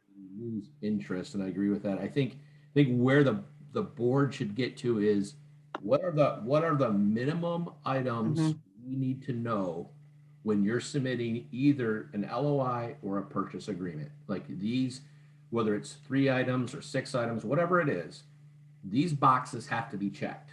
And so that way, when I'm communicating with potential buyers and they say, hey, Todd, I'm interested in this property. What do I do next? Like, what's the next step? I want to make an offer.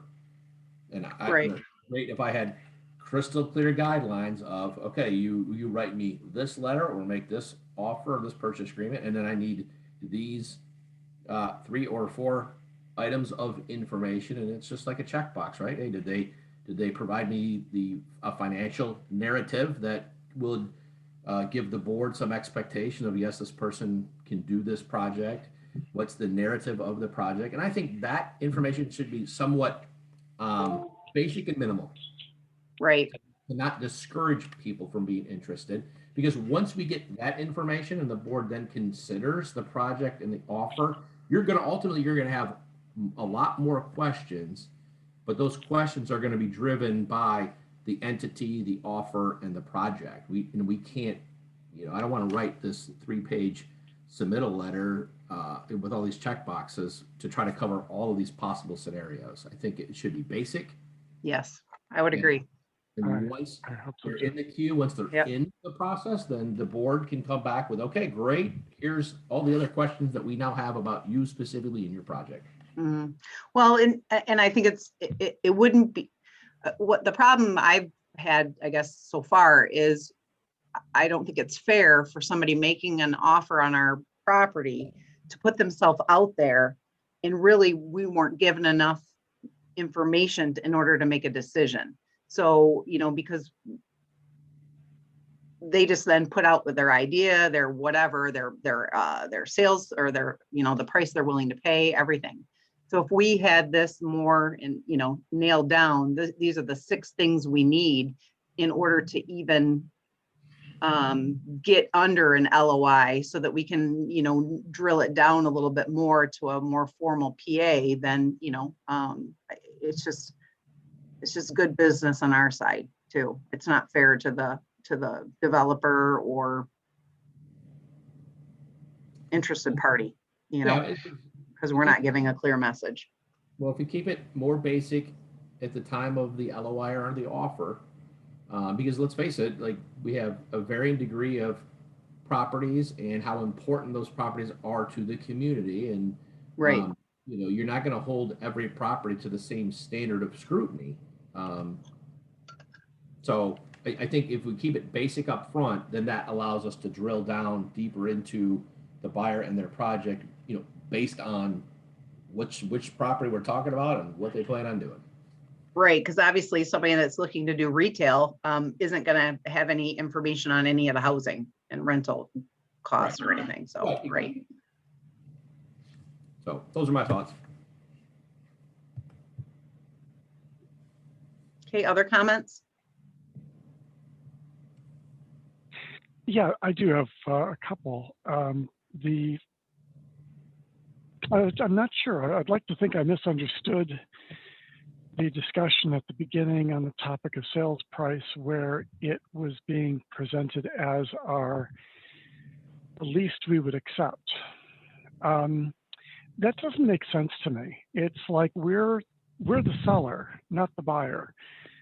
I don't understand why we would be putting ourselves in the position of giving that viewpoint away when what we're discussing here is public property that we're trying to make. Frankly, I think we have a fiduciary responsibility to get the most money for. So I don't understand that viewpoint. It's almost like, haven't we bought real estate in the past. I mean, this is not a buy retail market, and frankly hasn't probably been for decades. So I don't understand why we would be trying to give that away. I think there has to be some expectation that there's going to be a dialogue and there's going to be a negotiation. So why give that up? Second point I wanted to make is to what Todd was saying, simple. I like the idea simple because, quite frankly, in this conversation, 45 minutes, thereabouts, we've heard of a lot of different scenarios, some small, some large. I don't want to see some kind of a system put in place that is so cumbersome that it looks like, the DOD CERCLA kind of thing. It's like, this doesn't make any sense to me. I'd rather see something as basic where we have a consistent standard offer letter that needs to be submitted. To your point, or to whoever's point, a number of people's points, maybe Mitch's point, these are the minimum things that need to be provided. That's part of the offer letter. Now, if we're working with whether we're working with Friedman, whether we're working with Real Estate One, whether we're working with whoever is doing our representation, they have what it is we want as the minimum information that we need. And that's the form. If somebody wants to present an offer in some other way, written on the back of a grocery receipt or something, that we give it back and say, look, this is what we need. This is the way we need it. This is the information we want. But effectively, there's just the offer letter has to be first, and then we have to get into an understanding of what this is, scope. To your point, Todd, a large project would not be something that we would be able to know all about, in an offer letter. We would certainly we would expect a dialogue. Smaller projects, not so much. So then we finally get to the purchase agreement, and that's where we would have nailed out all of the different durations and timelines to the agreement. And that just seems more standard and simpler and more like, isn't this the way we just traditionally deal with real estate anyway? Anyway, that's just my thought on that. Thanks. I would agree with Mr. Cummings on that. I mean, we don't want to nail ourselves down to having such a document that's ridiculous to fill out. And also all of the properties are different. So, I mean, we've got some for development, some for other reasons. We've got some properties like Mr. Mitchell was talking about, where there's the pump stations that are on those properties. And each one of the offers is going to be different. So I think that this is going to have to be more of a basic requirement than going all out and having, a massive packet. Here's your 400-page packet to fill out. Make sure you check all the boxes.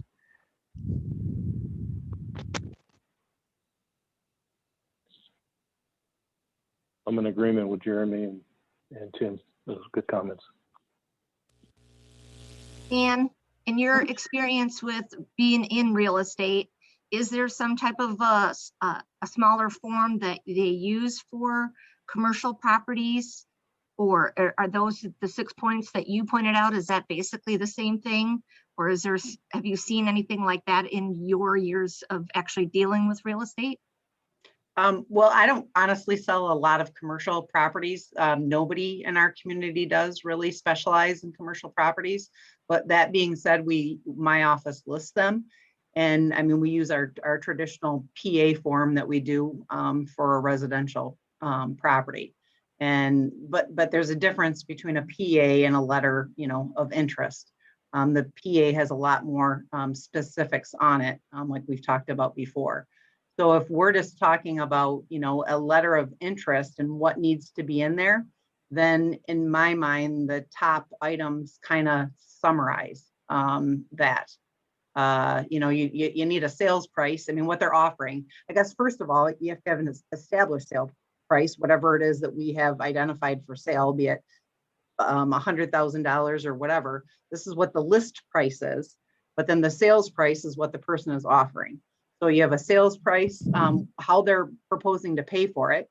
So method of payment. So have they already been pre-approved with a lender, or do they have the proof of funds for a cash purchase? And then what is their proposed use of property? Does it meet the existing zoned conditions, or would a special permit or rezoning be needed? And then I mean, to me, I know that we've said before that we don't have to ask these questions, but I feel like I think both Tim, Jeremy, and Steve just said, I mean, we are making decisions on taxpayers, I mean, this is owned, this is public land. I feel that we need to see that we're, the people, either if they're looking to do a development, that they have some experience, or some know-how, so I mean, knowing these things, I think to me would make sense when we're looking at their offer. And then the timeline for the implementation and financing for the project itself, I guess, is kind of a gray area. I mean, I guess it just depends. I just kind of threw that in there, but. So back to what Todd was saying, like keeping it at 3 or 4 items, it kind of does follow with your 6 points. I mean, if you said with your LOI or your offer if we created a document, you could put the offer, the narrative, like Todd was speaking of, which pretty much addresses 3 or 4 of your items, and then the financial strategy. It would pretty much be 3 items combined down from your 6, correct? Kind of, yeah. I mean, we actually, way back when I was the community development coordinator, we did kind of have a basic, if somebody wanted to submit an offer, the basic things that I was supposed to bring to the board. And it pretty much are these items. I mean, I don't know how anybody, be it the board or somebody walking up to my front door and making an offer on my house, I don't know how I could make a decision if I didn't have some of those things in my mind. I think, I try to think anyways about how I would make a decision, well, what do you offer me? Do you have any, do you got to go borrow from your dad, or, you already have a loan, or what do you have? What are you going to do with my house? I mean, obviously the experience doesn't come in, and when do you want it? When are you wanting to close? So to me, they're all kind of logical questions that all of us would want to know on whether it was our property or the communities. But so I think Mark, you're still the host, Mitch. So can you unmute Mark, unless you want to toss it over to, unless you want me to reclaim. I will Okay. push to go get them. All right. Oh, there we go. And obviously their narrative would be a lot shorter if they're not pitching apartments or something like that. Yeah. To Jeremy's point, if they're just buying a piece of land for whatever, they don't even know what they're going to do with it, but we have it for sale and we don't have any specific intentions, or we don't, it's not big enough to put housing on, that type of thing, then obviously their narrative would be a lot shorter. Right. And I mean, we just sorry, I know you wanted to talk, Mark. I just wanted to finish this one thought. I mean, we just table, or whatever we did, we rejected 2 offers on Skeel, and basically so that we could get our criteria to be able to go back to say what it is they needed to include. We had one offer that just had, a price and just kind of what they want to do. And then we had somebody else that submitted documentation, but that documentation was basically, information that they had just pulled actually by what the EIC had done on, on different examples of what the EIC gave idea for housing. That's not necessarily maybe what that developer was wanting to do, but they include that. So it made their proposal look, definitely stronger. I guess my point is we just need to be sending the same message, is what's the minimum that we want to see in order for us to be able to at least sign an LOI with somebody saying, okay, you know what, we think your price is okay, we want to talk. And then you get the LOI going so that you can have further discussions. And then if you can work out details, then you go into a formal PA with more, drilled down information. But Mark, have you been unmuted? Yes. Okay. Did you have something to add?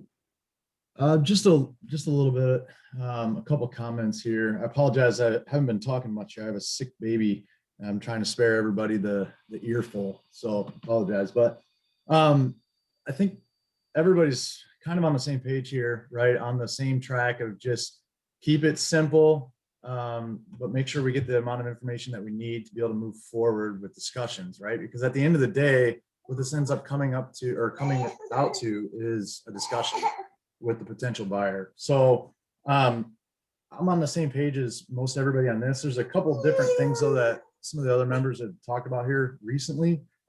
So like the list price, I would say we don't always have to have a list price, right? I mean, that can be determined by market. We can make properties available without a list price. That's just my opinion. I mean, big commercial real estate does that often. Obviously, if we know what we want for it or we've done our due diligence and whatnot, then sure. But I'm just throwing that out there just for future conversation. With Mr. Cummings here, I agree with what he was saying in regards to like the minimum and putting it out there. I'm not on the same page as that either. I think, you know, if a developer or a potential business owner, somebody like that comes in and makes an offer different than what we have listed, right, from a sales price or something like that, I think, you know, I don't know why we would have an obligation necessarily to then go back out to the market and say, hey, you know, this person's offered this, we're actually willing to take it. Now, is anybody else willing to consider coming up higher now that we know it's, you know, we're going to depart with this property to this lower bidder? I'm saying this kind of confusingly and I apologize, but I'm agreeing with Tim in the sense of, I don't know if we need to advertise that. I agree that we have a responsibility to maximize these properties, right? Not just from a money standpoint on the dollar value that we can get from them day one when the property is transferred, but also in, you know, the long-term value of whether or not that property development creates jobs, creates housing, you know, the whole thing that we've been talking about here all day. That was one thing I wanted to talk about. And then just the other area that I think we're missing here in regards to, as we set expectations for ourselves, either the township board, EIC, whoever, is a timeline to respond. Yes. I might have missed that when everybody else was talking, but I haven't heard it yet. I think that we have an obligation to respond in a timely manner. Yes. I think, you know, I don't get to make the decision on what that time looks like, but it certainly shouldn't be, you know, 6 months, a year, or anything like that. And what I mean by response is I just mean the initial response of like, okay, let's open up some dialogue here. Let's have a conversation. You know, here's where we're at in the process. But just to say, hey, we don't have any response to you at all whatsoever, ongoing for, you know, indefinitely, and we can blame it on whatever we want, attorneys or this or that, just makes us look like fools and that we're not serious. All the things that everybody said. But I think what I would add in this, if we're going to actually go to an actual process, would just be an obligation on our end to respond. In other words, let the potential buyer know we're going to have a response to you in 15 days, 30 days, something else like that. If that makes sense. Great. No, I would, yeah, Mark, definitely. in conjunction with that, it should just be we'll respond at the next possible public meeting as long as it makes it in time for the pack. I mean, that should be the process. Well, I guess, Ian, since you work with real estate, is there a minimum time or what is the standard time frame that people? Well, I mean, generally speaking, you put, if it's a formal PA, there's a response by on there, but I mean, the market is kind of so hot. I mean, you know, your goal is to sell property if you're listing it, so you want to respond quickly. But I mean, we obviously are different than the average seller. We have, like Steve just said, we have board meetings that we have to get things on the agenda. That being said, if Todd is our lead person in handling the offers that come in, he can at least respond with, you know, an acknowledgement of, and you keep people in the loop that way, you know, and I'm getting this to the appropriate channels and that kind of stuff. And then, you know, I mean, if we have this policy in place, hopefully moving forward, we won't bumble as much as we have for the last couple of months. which I would agree is extremely frustrating and embarrassing for all that are involved. And I do not want us to continue to move forward like that, because it's not fair to anybody. So everybody deserves a response. So my thought would be that we, I mean, we have some defined times for responses on everything. But it depends how it's presented, I guess, the short answer, Jamie. If it's presented in an LOI format and it doesn't have a response by time, I mean, it's kind of indefinite. If it's a PA, it actually will have a close time on there. And that is the end of the contract time period. So Rosemary has a question or has a statement. It popped up and then went away. Let me just see. Would a full price offer have any effect as our requirement as well as response time?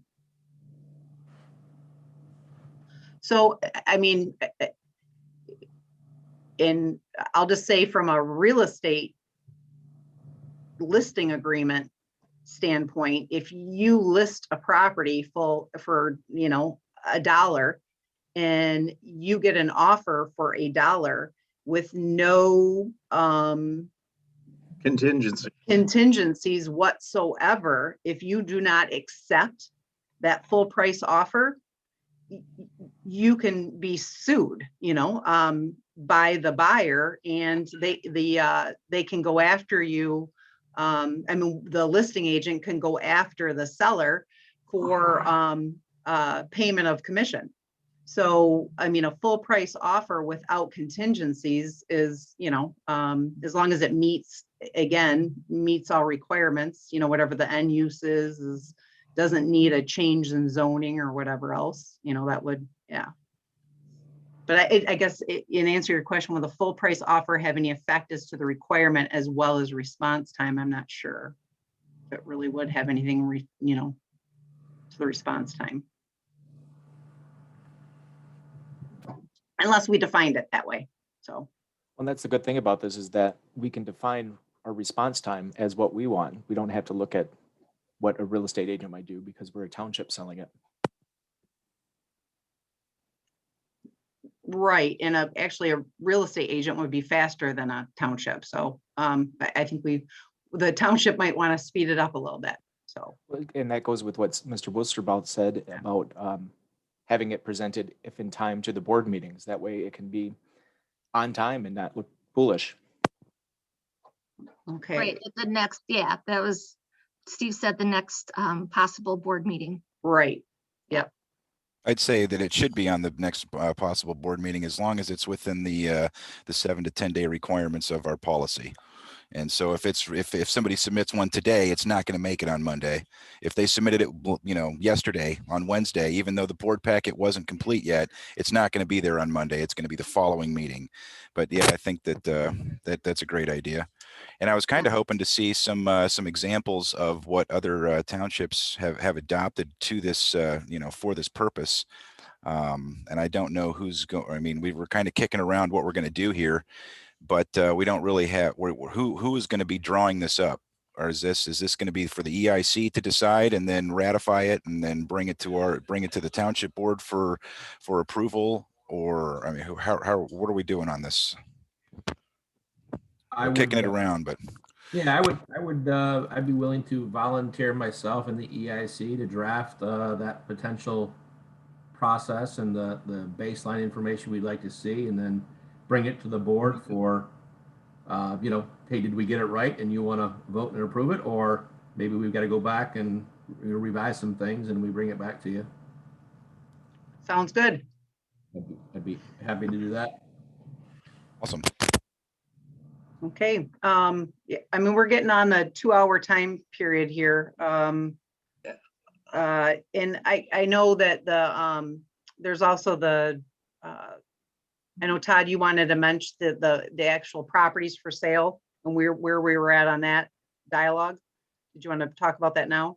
Yeah, and I can be real quick. I just think Yeah. as we're, one of the things that we're going to have to decide on and get to a place where we can all agree, like, hey, these are the ones that we'll never be able to sell. Like Mitch had said, we've got a transformer sitting on it, or it's a public piece of infrastructure. There's those properties, and then there's the ones that we're motivated to sell. And let's face it, we've got a few out there that I think are have the potential to change the face and the dynamic of the community, and they were on the EIC website. And so we'll never sell those for, never ever for anything, or are they, just impacted by the property? So real quick, I've generated this list for the board's review. Todd, do you want me to share the color coded? It is shared. I think you are. It is. Yeah, I can see it. Yeah, so yellow, all the properties are listed in yellow, or they got coded in yellow, were the ones that Real Estate One had out to market on behalf of the township. There's two ones labeled in green, and that is the Huron Shores Artisan Hall at 112 North State Street. I've got that labeled green because it's in negotiations, and then the one we just are in the process of finally closing on, which is the Huron Street property. That one's also in green. The gray ones are all the ones that at least have been tagged for now that they're not disposable. And then the orange ones, there's 3 orange ones, and those are the, they're not really listed for sale, but they're certainly an intriguing option for someone to come in and want to develop. And that is Fertile Field, the Lake Street Beach site. Let's see. 3100 Perimeter Road there, and that's basically the sports complex out there. And I feel like I'm missing one more, but that's what your orange labels are. So we can have a light conversation about this and decide where we want to take this information from here. I don't think we need to spend an hour talking about all these. There's a lot there, and I just think the first step is the board understanding the volume that we own, and then getting into the weeds on what it all means to us and how do we move forward. Do we have a map of the area with all of those, with all of the properties for sale marked for our review? We have an older one, and when I sent this out to the EIC and the board, I made a reference in there that next step would probably likely, let's revisit that map, let's clean it up and make it relevant, and happy to make that part of the next step in this process. There's no question a map is worth 1,000 words, right? Right. Yeah, the map was created back when back in 2017, when the township board at that time decided to do the RFP for a real estate agent.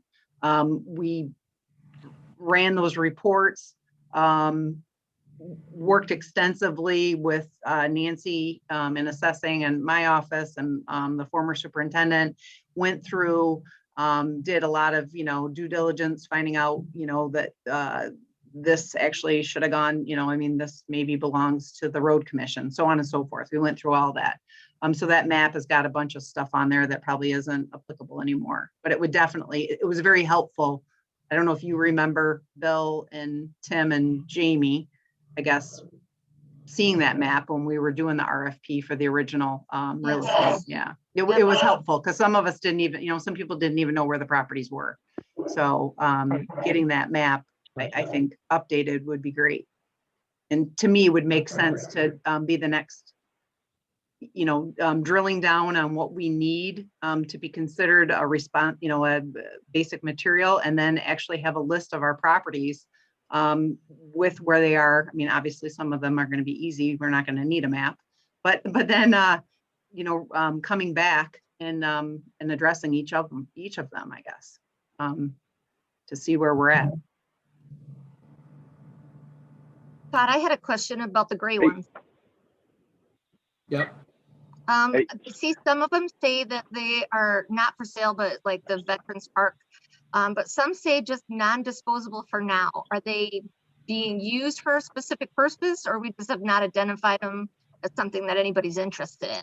Well, I'll be honest with you. I inherited this list when I joined. whether we were motivated to have this work session, by fate, or, someone just had the forethought of this, it's time for this board coming in now to go back through this list. And do these tags of non-disposable, is it still relevant? Is it not? Do we, we really need to go through all of these properties to have an understanding of what they are. And I made this, this comment to Ann. We've got other ones that I didn't bother to tag, but right up there above that, Missile Street, it says that we should give this to the OWAA. Okay. I don't know when that decision was made or when that recommendation was made, but we need to revisit that and say, is that still relevant? Is that still what we should do? And if it is, we ought to do it. Right. Let's get it off our books. Well, That and was- yeah. and I know when we looked at this list a year, back into in a few years ago, some of those and like I told Todd, the thought was that they would go to OWAA because of their plan to expand the entrance and to do different things. So I think it just, things changed over the last couple of years, and some of that stuff maybe stalled out. So now would be the time to revisit all of it and clean it all up. So. Yeah, we've got some tagged for the Forest Service. Some are tagged that we should give them to the Road Commission. Yep. There's like a half a dozen different tags, and for the purpose of this conversation, I wasn't going to color code all of them. Yeah. Ran out of marker. Yeah, exactly. No. So would the group, the collective group, be comfortable with the EIC making that list of criteria that is needed in order to consider an offer, I guess, however we want to call it, be it an LOI or an offer or whatever you guys want to call it, and then updating, I should say, this current list and the map, so that's applicable today to today's situation of what we currently own. So we can revisit this whole, the whole process, or not the whole process, but how we're gonna move forward with identifying things that are either available for sale, not available for sale, or just, If the EIC wants to do that with the map, and then we can start going through it. But I think that we have, I don't know if there's more than one, but everybody knows Fertile Field is the hottest topic going on, that maybe we should have some discussion and be able to just have a discussion about it here at the work session, and then at least decide on that one moving forward, and then go from there with the updated map, because I'm pretty sure everybody knows where Fertile Field is.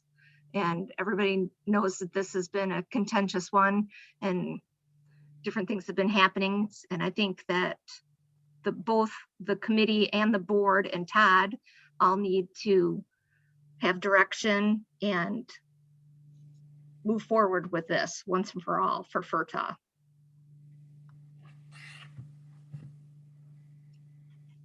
That's just my opinion. Well, I think we can kick it around and talk about it for a little bit, but I don't believe this is the forum for making those kind of decisions. Oh, I know that. I'm just saying we could discuss it, of people's thoughts. Yeah, definitely can't make a decision, but I would like to hear some of the other board members and committees' thoughts on Fertile Field. Well, I'll kick it off. I know that there's been talk of developing it in the past. I know that the public, or at least a portion of the public, was opposed to that. But when the more we look at the situation, and the more that we realize how in the hole for the housing market we are, and how much we need to have some development start happening in this community. We've got one of those situations where the community complains that we don't get things done as a board, and I've been party to that as a citizen when I wasn't an elected official. And now that I'm on the board, I see that it's a little bit more difficult than that, because the developers that are willing to put a development into this area are only going to be able to put it in specific spots. And unfortunately, Fertile Field is one of those areas that we need to develop. It needs to be done one way or another. And I would like to see, I'd like to see us move forward and get some stuff developed out there. And I think that that the best service for the community at this time is going to be putting an apartment complex up there. I guess in my opinion, if it checks the boxes for the best of the community, I'm open to look at the possibilities, and then let's bring it into a public meeting so everybody can address it then when there's something real on paper. Either way. So I'm not willing to restrict that right now. Yeah, if I might, this is Bill. I just wanted one comment, a couple of comments, I guess, as to I think we need to make a clear distinction between listing property for sale with a potential realtor of some sort and marketing property on our website, which was done in the past. As Ann correctly pointed out, once you list property with a realtor, now you've entered into a contract where there could be some financial consequences to the township in the form of having to pay a commission if you don't accept a full price offer. But I think it's important to market some of our prime properties, whether you put a price on them or not. It's sort of the carrot that you dangle out there to get interested parties to come into the township, to look at what we have and to see what those things are. And I think that's valuable to have on that website that was originally up, where developers and businesses and so on are going to be looking at Oscoda Township, and that, you know, some of the prime properties that we have should absolutely be listed on there. I don't think there's any. I think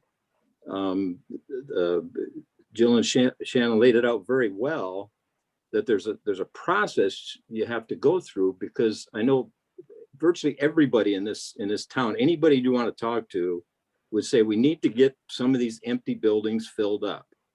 Well, that really is not an exercise that the township has much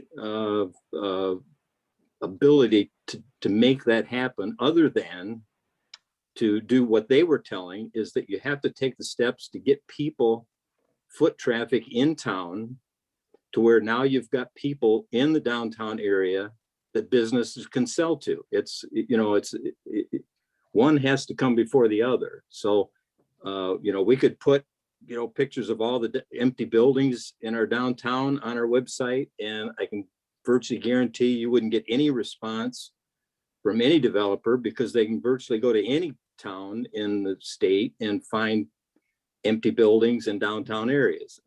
So to make that distinction for people to understand that just because something is listed on our website as a potential property for development, is marketing the township as a whole.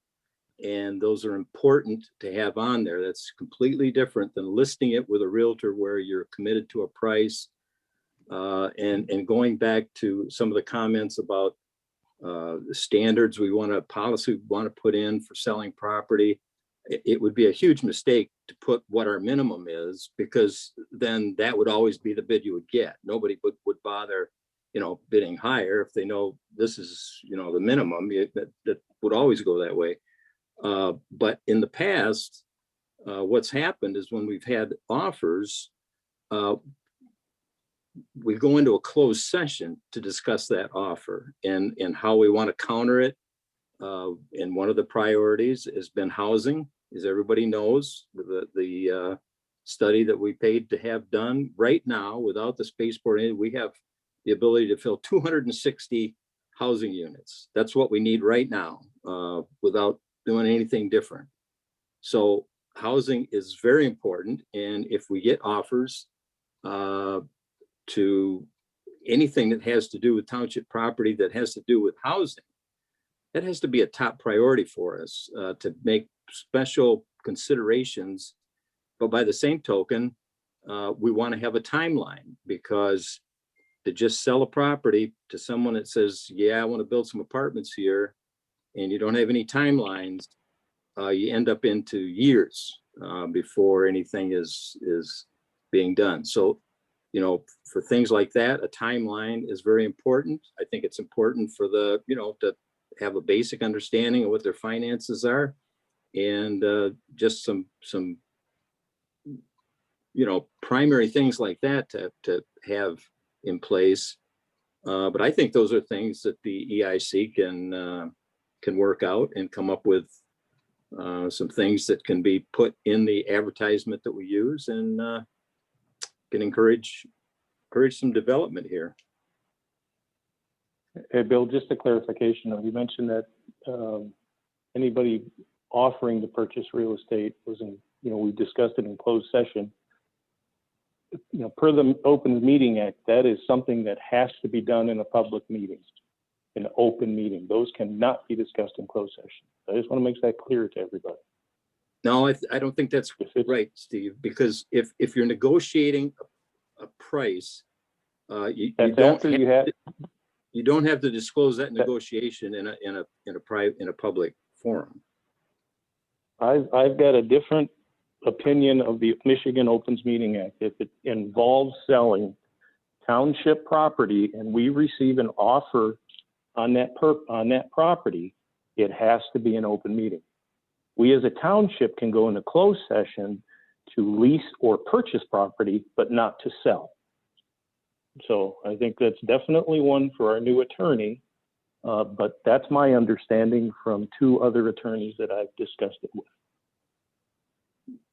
I think that would be true if you're willing to accept the offer as stated, then that is brought out to a public meeting and it's voted on by each member. If you're not accepting it and you're going to counter the offer, then that discussion needs to be in closed session, so that, because otherwise you lose all your leverage for negotiating. If that deal falls through, then the next one that comes along knows exactly what you're thinking. That's the way it was explained to us by a previous attorney, unless something's changed. Because that's all. I would suggest that we have the new attorney, our interim attorney, address this right away, because that's not my understanding.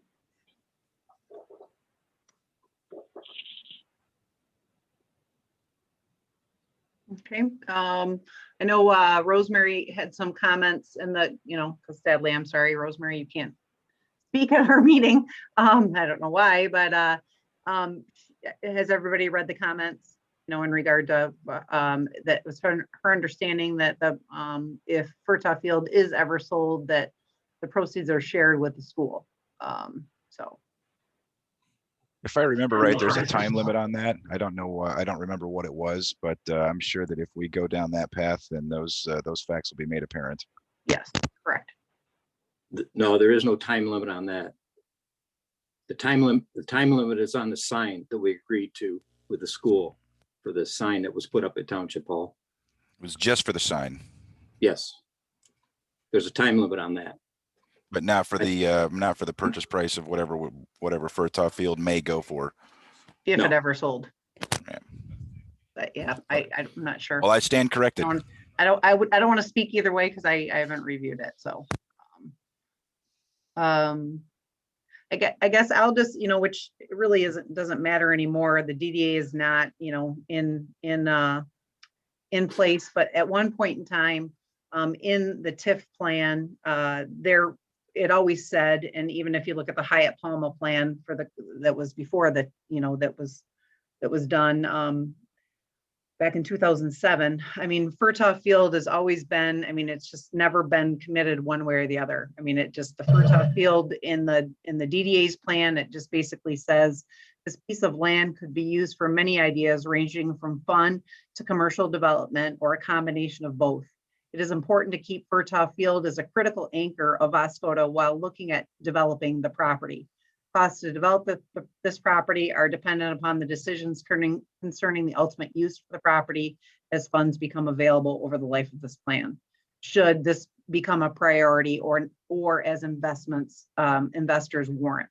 Again, that was in the TIF plan. And then if you look at the cool cities, when they talked about anchors, one of the anchors was the old elementary school, actually, on Pearl, and another is Furtaw Field. And it talks in regard to,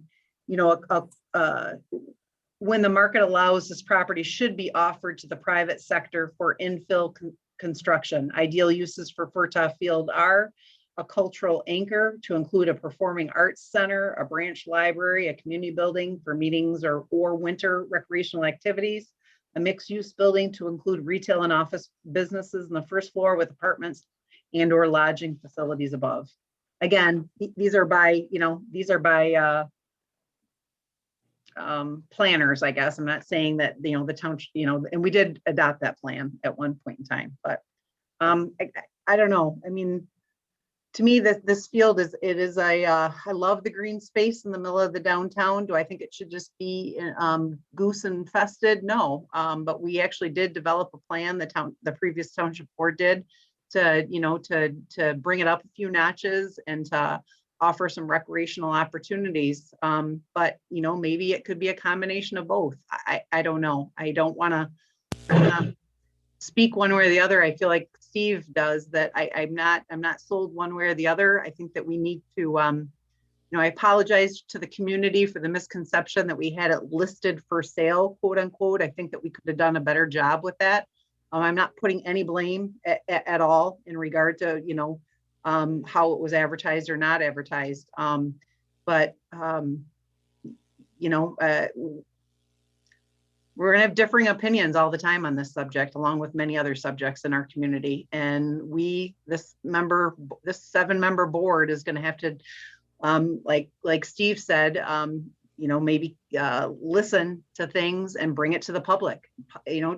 Public dialogue, transparency, all of those things are extremely important. And that's what needs to drive this community, in my opinion. And yeah, I don't know. But very passionate. Agree with you, Dan. Thank you. I mean, passionate. We have, and that's what we want. I mean, I'm sorry. I'm a passionate person. I talk with my hands.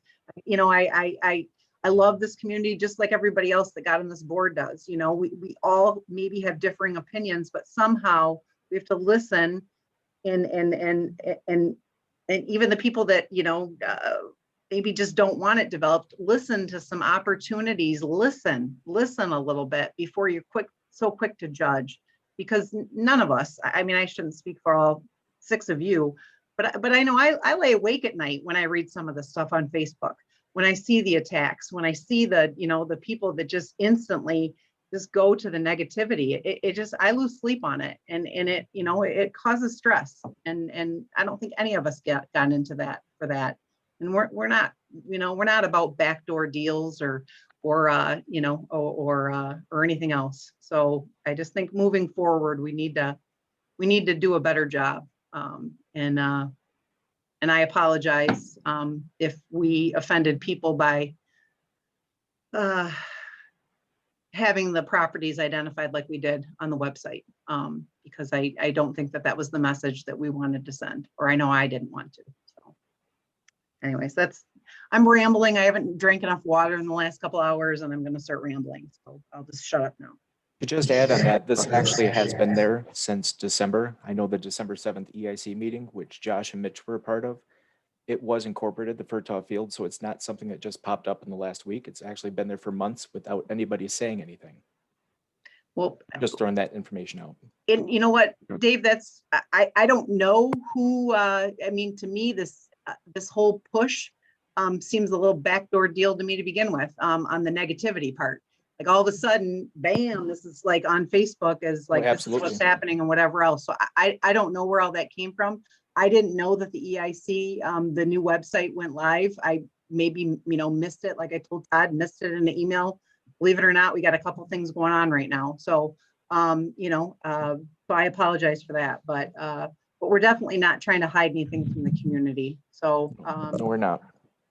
None of us are.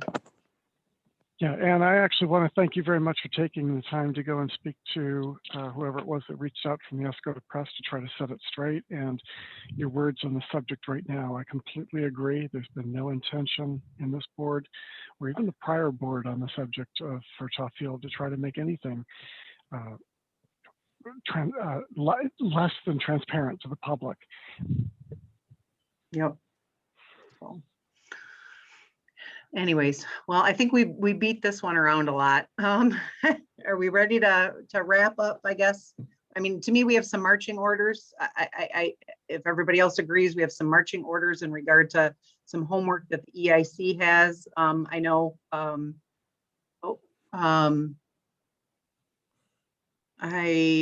sorry, there's another question that, or Mitch just typed something, but it doesn't have anything to do with what I'm saying. I mean, are we done to wrap up that we can go to public comment, or what is your thoughts there, everybody? I think you've got to go next to 5 for question and answers if anybody else has got some, or did we just cover that? I guess, yeah, I forgot about that part. I feel like we just did questions and answers for the last 45 minutes, but if anybody's got some more, you know, we'll have dinner delivered. Just kidding. Does anybody have more questions in regard to the EIC and the board members that are on before we jump to the next? Hey, Ann, this is Mark. Can you hear me or no? No, I can't. Yes, I'm just kidding. Yes, I can hear you, but I can't. Yeah, I can hear you. Okay. Did we All miss? right. It sounds. No. I'm driving now to pick up kids, but it sounds like, you know, a few people spoke up here and talked about their opinion on what they would like to see happen there. Sounds like there's a bunch of people that didn't, which is fine. You know, just for the record, I want to clarify where I sit on this. From a personal standpoint here, and you know, I know that the Facebook posts have gotten out of control, and I can own that. But from a fertile field standpoint, you know, my opinion is this: sitting there as a field of crabgrass that there is a cost to maintain, and that's the lifelong plan of that piece of property for the township, is a hard pill to swallow, right? And so before anybody jumps to a conclusion on that, though, what I'm trying to say is, regardless of what the end fate is of it, whether it gets developed into a township park, quote unquote green space that's a little bit more developed than what it is right now, and maybe a little bit more useful to the community, or whether it gets developed by private money into something else that benefits the community greatly. For instance, some of the stuff that Redevelopment presented earlier today, or some other project that we haven't even been approached by yet. I think it's important that we have a plan for that piece of property, period. I think just the idea of not wanting to commit one way or another on it is causing a lot of confusion, first off, on all ends. And I think that we risk opportunity by not making decisions on that, right? And we're wasting time on a lot of different things. And I'm not saying that this needs to be a decision that's made today on this call, but I am saying that I think it's important, as one of the premier marquee properties in our township, that the township board that's on this call has a plan for it.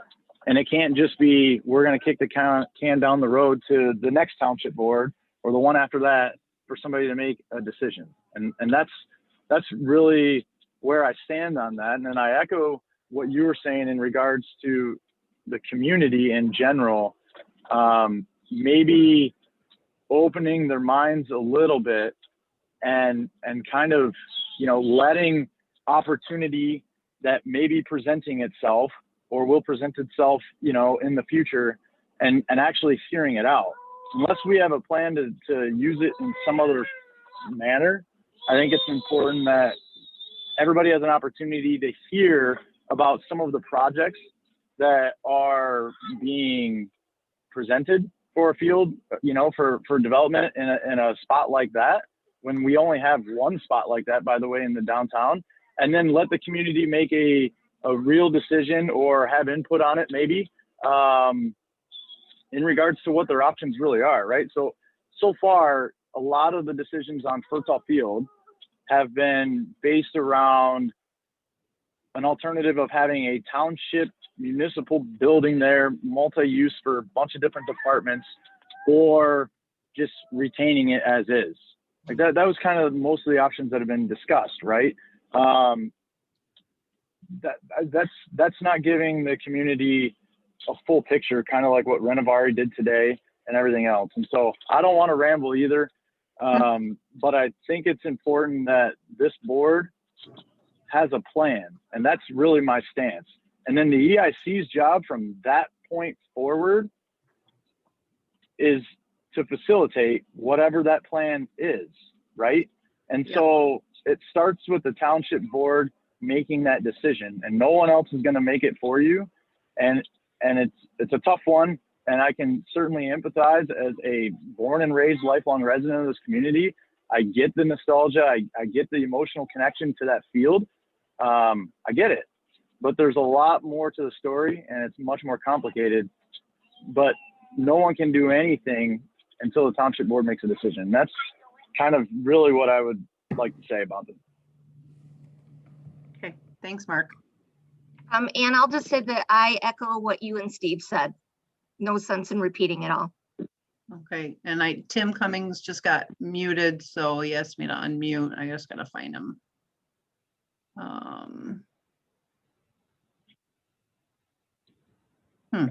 While you're working on unmuting Tim, I'd also just like to say, you know, through every one of these plans that the township has adopted, and the DDA and every expert that's come through in the last 15, 20 years, there's been some kind of advisement. And again, today, by the way, on the presentation that we had earlier in this meeting, there's been some kind of advisement to a long-term plan of development of that land. So I think the discussion needs to just turn into, what do we want to develop it into, right? Whether it's a municipal park, or whether it's, you know, private industry develops it into housing or something else like that. But the experts, you know, and the people we rely on and pay for their advice have all, you know, said the same thing. Leaving it there vacant, moving forward, doesn't seem like a good idea. Great. And I wanted to respond to Mark's comment earlier. I was on mute and I couldn't speak up. But Mark, I hear what you're saying, but the oh yeah, not your fault. And I lost my audio and had Zal back in. So the what you're saying is I agree with what you're trying to get to, but the idea that the boards haven't had a plan isn't exactly true. The last board, we had a plan and had actually gone out to get some advice from one of our developers and produced actually a drawing which was put up in the lobby at Township Hall for some months. It actually proposed that we would continue to keep Fertile Field as part of our parks group, and that we would add some other features to it, like I forgot what they call it. It's like a canopy where you can have like a roof over. Well, yeah, I had a pavilion. Thank you. I couldn't think of the word. Thank you, Jamie. What's that word? Yeah. You know, and even there was even a court that they were going to put over to the side for like pickleball and things like this. So we actually went down that road. And then the question really was like, okay, well, we were also then confronted with the problem of, you know, Township Hall and its growth. And so then all of a sudden it was like, well, what are we looking at here? There was a rumor that was spread wrongly as it was that, you know, we were planning to put a Township Hall absolutely on Fertile Field. It was never decided. It was just one of the properties that was considered because we didn't have to pay for it. The idea of, you know, increasing our development costs by, you know, spending $1 million or whatever on property, you know, was not exactly going to make it cheaper for us to be able to build a new Township Hall to expand and handle the problem that we have, where we've outgrown the one we have today. So I just wanted to say that I appreciate where you're headed. Right.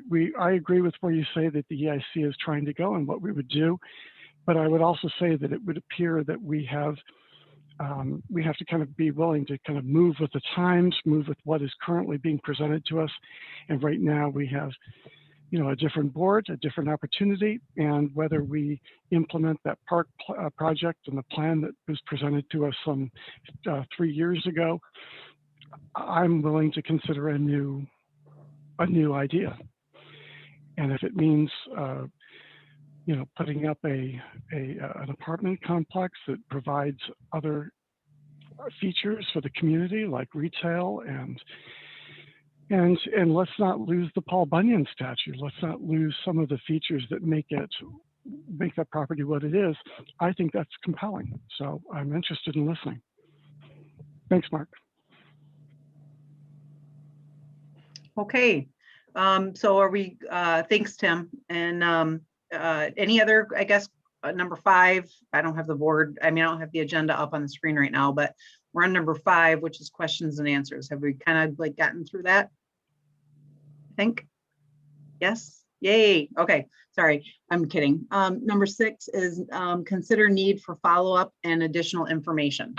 So in my mind, we have already talked about that, but I guess what's the board? The follow-up would be, I guess, the EIC coming back with, based on some of the discussion points that we had, including Mitch's overview, coming up with some base criteria to consider whether we want to call it an offer, an LOI, whatever that base criteria is, and then updating the list of our current properties. Would that be the follow-up? And then we also have a question in regard to closed session in regard to selling property for the township. So I believe that Mitch commented on that. Updating the map, right? Yeah, the map was included in there. Yep. Okay. Any other, can we think of any other follow-up or additional information at this point?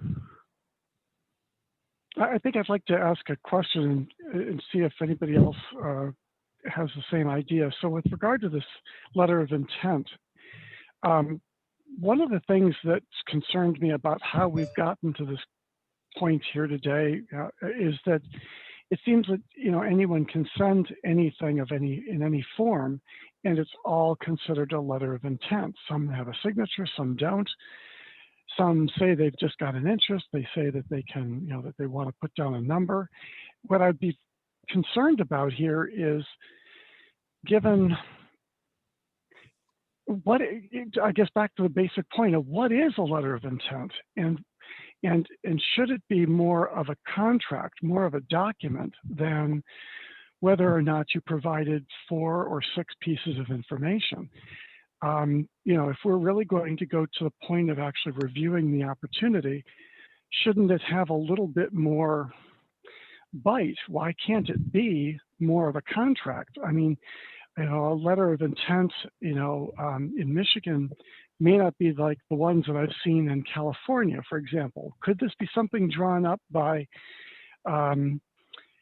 maybe by our attorney, where it's simply part of a packet that we provide the public in doing business with the township, something that's next to that list of real estate that we have available, but that it has not just the information we're looking for, but it's also really an agreement of, yeah, we're saying we're interested, and we're being honest about this, and we're looking at putting down we would be looking at putting down a down payment of X number of dollars, whatever that is.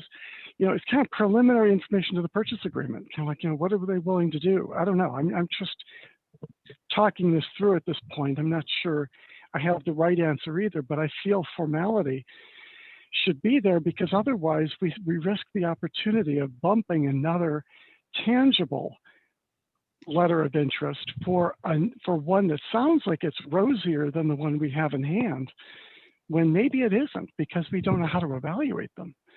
You see what I'm saying? And maybe it doesn't even have a signature. And that's what I'm concerned about here is, you see where I'm coming from, Ann? I think you get my point. Oh yeah, like, no, I hear you, one. but that's what we're trying to, that's what we're establishing is your LOI is basically, I think, and I'm sure somebody will correct me if I'm wrong, but I think your LOI is just what we determine our LOI to be. You Right. know, so we just need to, and that's the criteria that the EIC is going to come back with, that these are the basic things in order to meet Right. our standard of an LOI. We can obviously run that by our interim attorney to make sure that we, you know, have all the information. But I know, you know, we had some discussion at the last meeting where, you know, our attorney was on the line. You know, we were questioning whether the email that we received was an offer or not. He hadn't reviewed it, so he couldn't comment. You know, and we had lots of discussion about signature, not signature. You know, Right. you know, I mean, again, not wanting to speak for him, but you know, he indicated he did review it, and it is an offer. You know, but an offer should be, we have the right, in my thought, and again, we can get legal review, but we have the right to determine what our LOI criteria are. And if we want that to be signed, that it has to be signed, which I would think it should be, it has to be signed by some way so that we can confirm that that person has read what is being presented to us, and that information that is being presented to us is correct and they've signed off on it. You know, these are all criteria that we can establish, you know, and then get more formal into the PA. But you know, Right. but that's what we're trying to do right now. So great, and those points are well taken. The points on the list that we discussed earlier are well taken. I guess really maybe after all the words I've stated, it comes down to, can we find out if it makes more sense to frame it as a contract, as an agreement, something that is signed that way, as opposed to someone signing a letter written on their own stationery, you know, in Well, crayon. it doesn't become you a know, contract until we sign. So it's an LOI. No, I understand. Yeah, right. Okay, fair enough. Yeah. I get that. I do get your point on that, but nevertheless, it's an agreement that they sign, and it's in a form. Is the point I'm making? Right. It's not between two parties yet. Right. So their LOI is, you know, they're presenting what they want. We then, once we, you know, if we negotiated something back and then it changed again, until we sign it, you know, then we would have a signed LOI which then would lead to a, you know, more details of a PA. Maybe our LOI should say that. Yeah. Yeah, exactly. It's just the preliminary document that gets the conversation going. Right. So yeah, I get your point. So all right, well, that's fine. I just wanted to see where that was going to go. So thank you for your help. Okay. Any other? You think that kind of summed up? Todd, are you good with that? I'm good. Okay. All right. And we can run, but Mitch, can we run down with the attorney in regard to, is there any, you know, specific things that should be legally, or should we just ship them our version when we have it and let them review it? In regards to a letter of intent, yeah, I think if you gave, if somebody says, well, look, I want to give you a letter of intent, and we gave them a piece of paper, a sheet, or we sent them something that said, look, this is what we're asking for in the LOI for it to even be considered. We need a few basic pieces of information for us to proceed.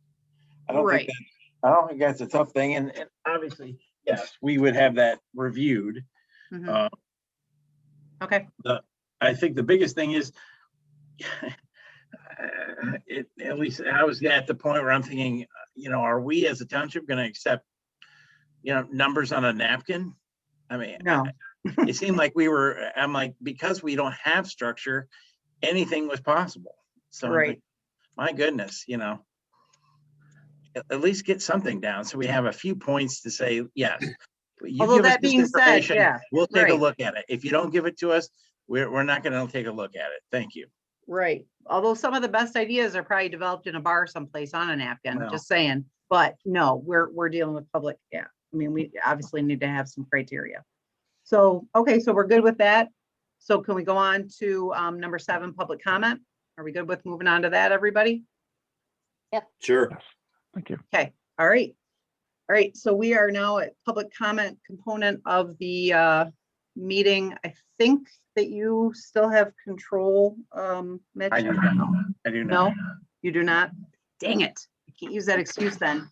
All right. If you are in the public and you're on the on your computer, you should just be able to, I'm just going to unmute everybody. So that could be dangerous, but that's what I'm going to do. I am going to mute all. I'm going to allow participants to unmute themselves.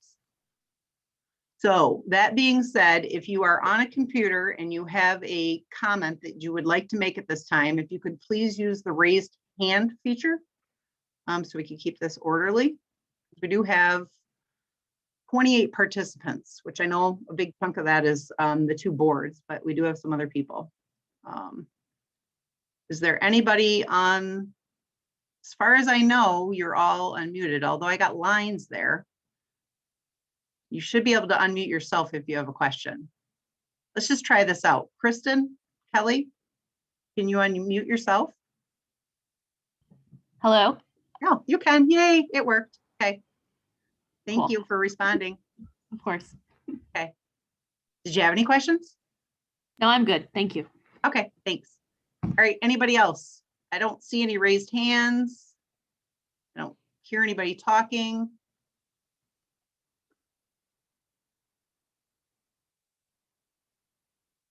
So I'm going to take that as no public comment. Hello? Nope. I take that back. Hello? Okay, hi. Is this Brian? Yeah, sure. Am I on? You are. All right. Okay, let's Let's have start at it. your How does, time. what's that now? I said I am just going to start your time now. Okay, yeah, I'll turn my timer on. Give me All a right. warning at the end. I might I have will. something to say. Good. Okay, there we're going. All right. How this all started is we were talking about positive things on Facebook for what to do with FERTA, and one of the participants chimed in that it was for sale. I doubted it because I had never heard anything like that. Okay, fine. So I reference check it. By God, there it is. I never even knew we had an EIC real estate website. Fine. I didn't start all this, but hey, I got big shoulders.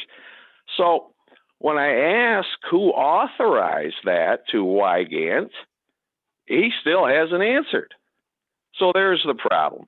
Now, when you put a picture, a full-blown picture with a PDF file, and the title is Land for Sale, what does that mean? It means land for sale. There's nothing else there other than land for sale. So that started this process. And we, in our government, Charter Township form of government, we elect this board, the Oscoda Township Board. We did not elect Todd. Hey, Mark Wygant's trying hard. That's under your purview. That's your chain of command. So my question was proper. Now, he wanted to extend all that out, fine. People did pile on all that process is because of the language. Land for sale. That means land for sale. He's acting like it's a mistake. I said, who authorized it? Because in today's communication, all he had to do was reach to your board. Hey, do you want this on the website or not? That was never done, obviously. Obviously. And then when you looked at the other properties, did you see what else was on there? Now we've got a private entity, the old high school, which is beautiful. We all want that developed. We all want it developed. I don't know if it's ever going to happen, but we all want it developed because it's of historical value. But in the end, right and wrong, you cannot cut corners on these things. So now what we have, and I haven't heard this discussed today, you have a private property on there. Who's going to take up the lead on that, Mr. Dickerson, or is it going to be Mr. Iller? So you guys are going to have to hash through this type of stuff. So I'm glad you guys had the meeting, but Todd and Mark needs to know what's for sale and what's not for sale. And as far as Palmer's verbiage of dangling something out there, I'm not here to dangle anything. I'm not here to lose credibility for our township by dangling something and then having to come back and say, sorry, it's not for sale, even though the verbiage is land for sale. So there's a real issue. So don't put this on the people or me. Not that it bothers me all that much, but my God, talk straight. And that's what we're talking about. If you have, you got to do what you say and say what you do, and you need to do these things properly. We do not elect the EIC. We want them to do well. They answer to this board.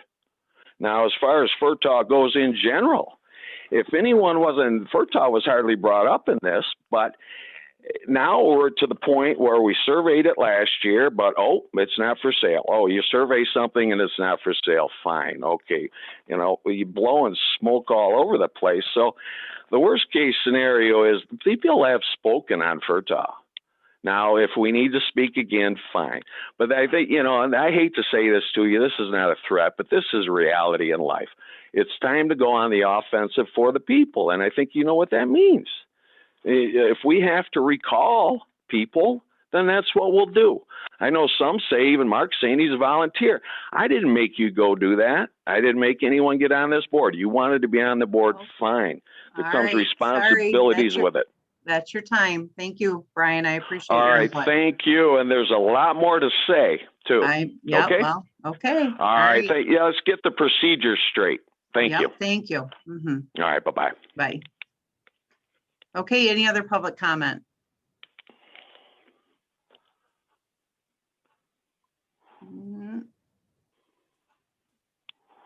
Nope.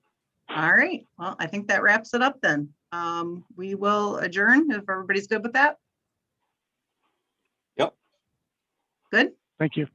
All right, thank you very much for everybody's time. That was what, 3 hours? And I appreciate everybody staying on and all the input. So have a nice evening. Thank you. Thanks. Good night. Mhm.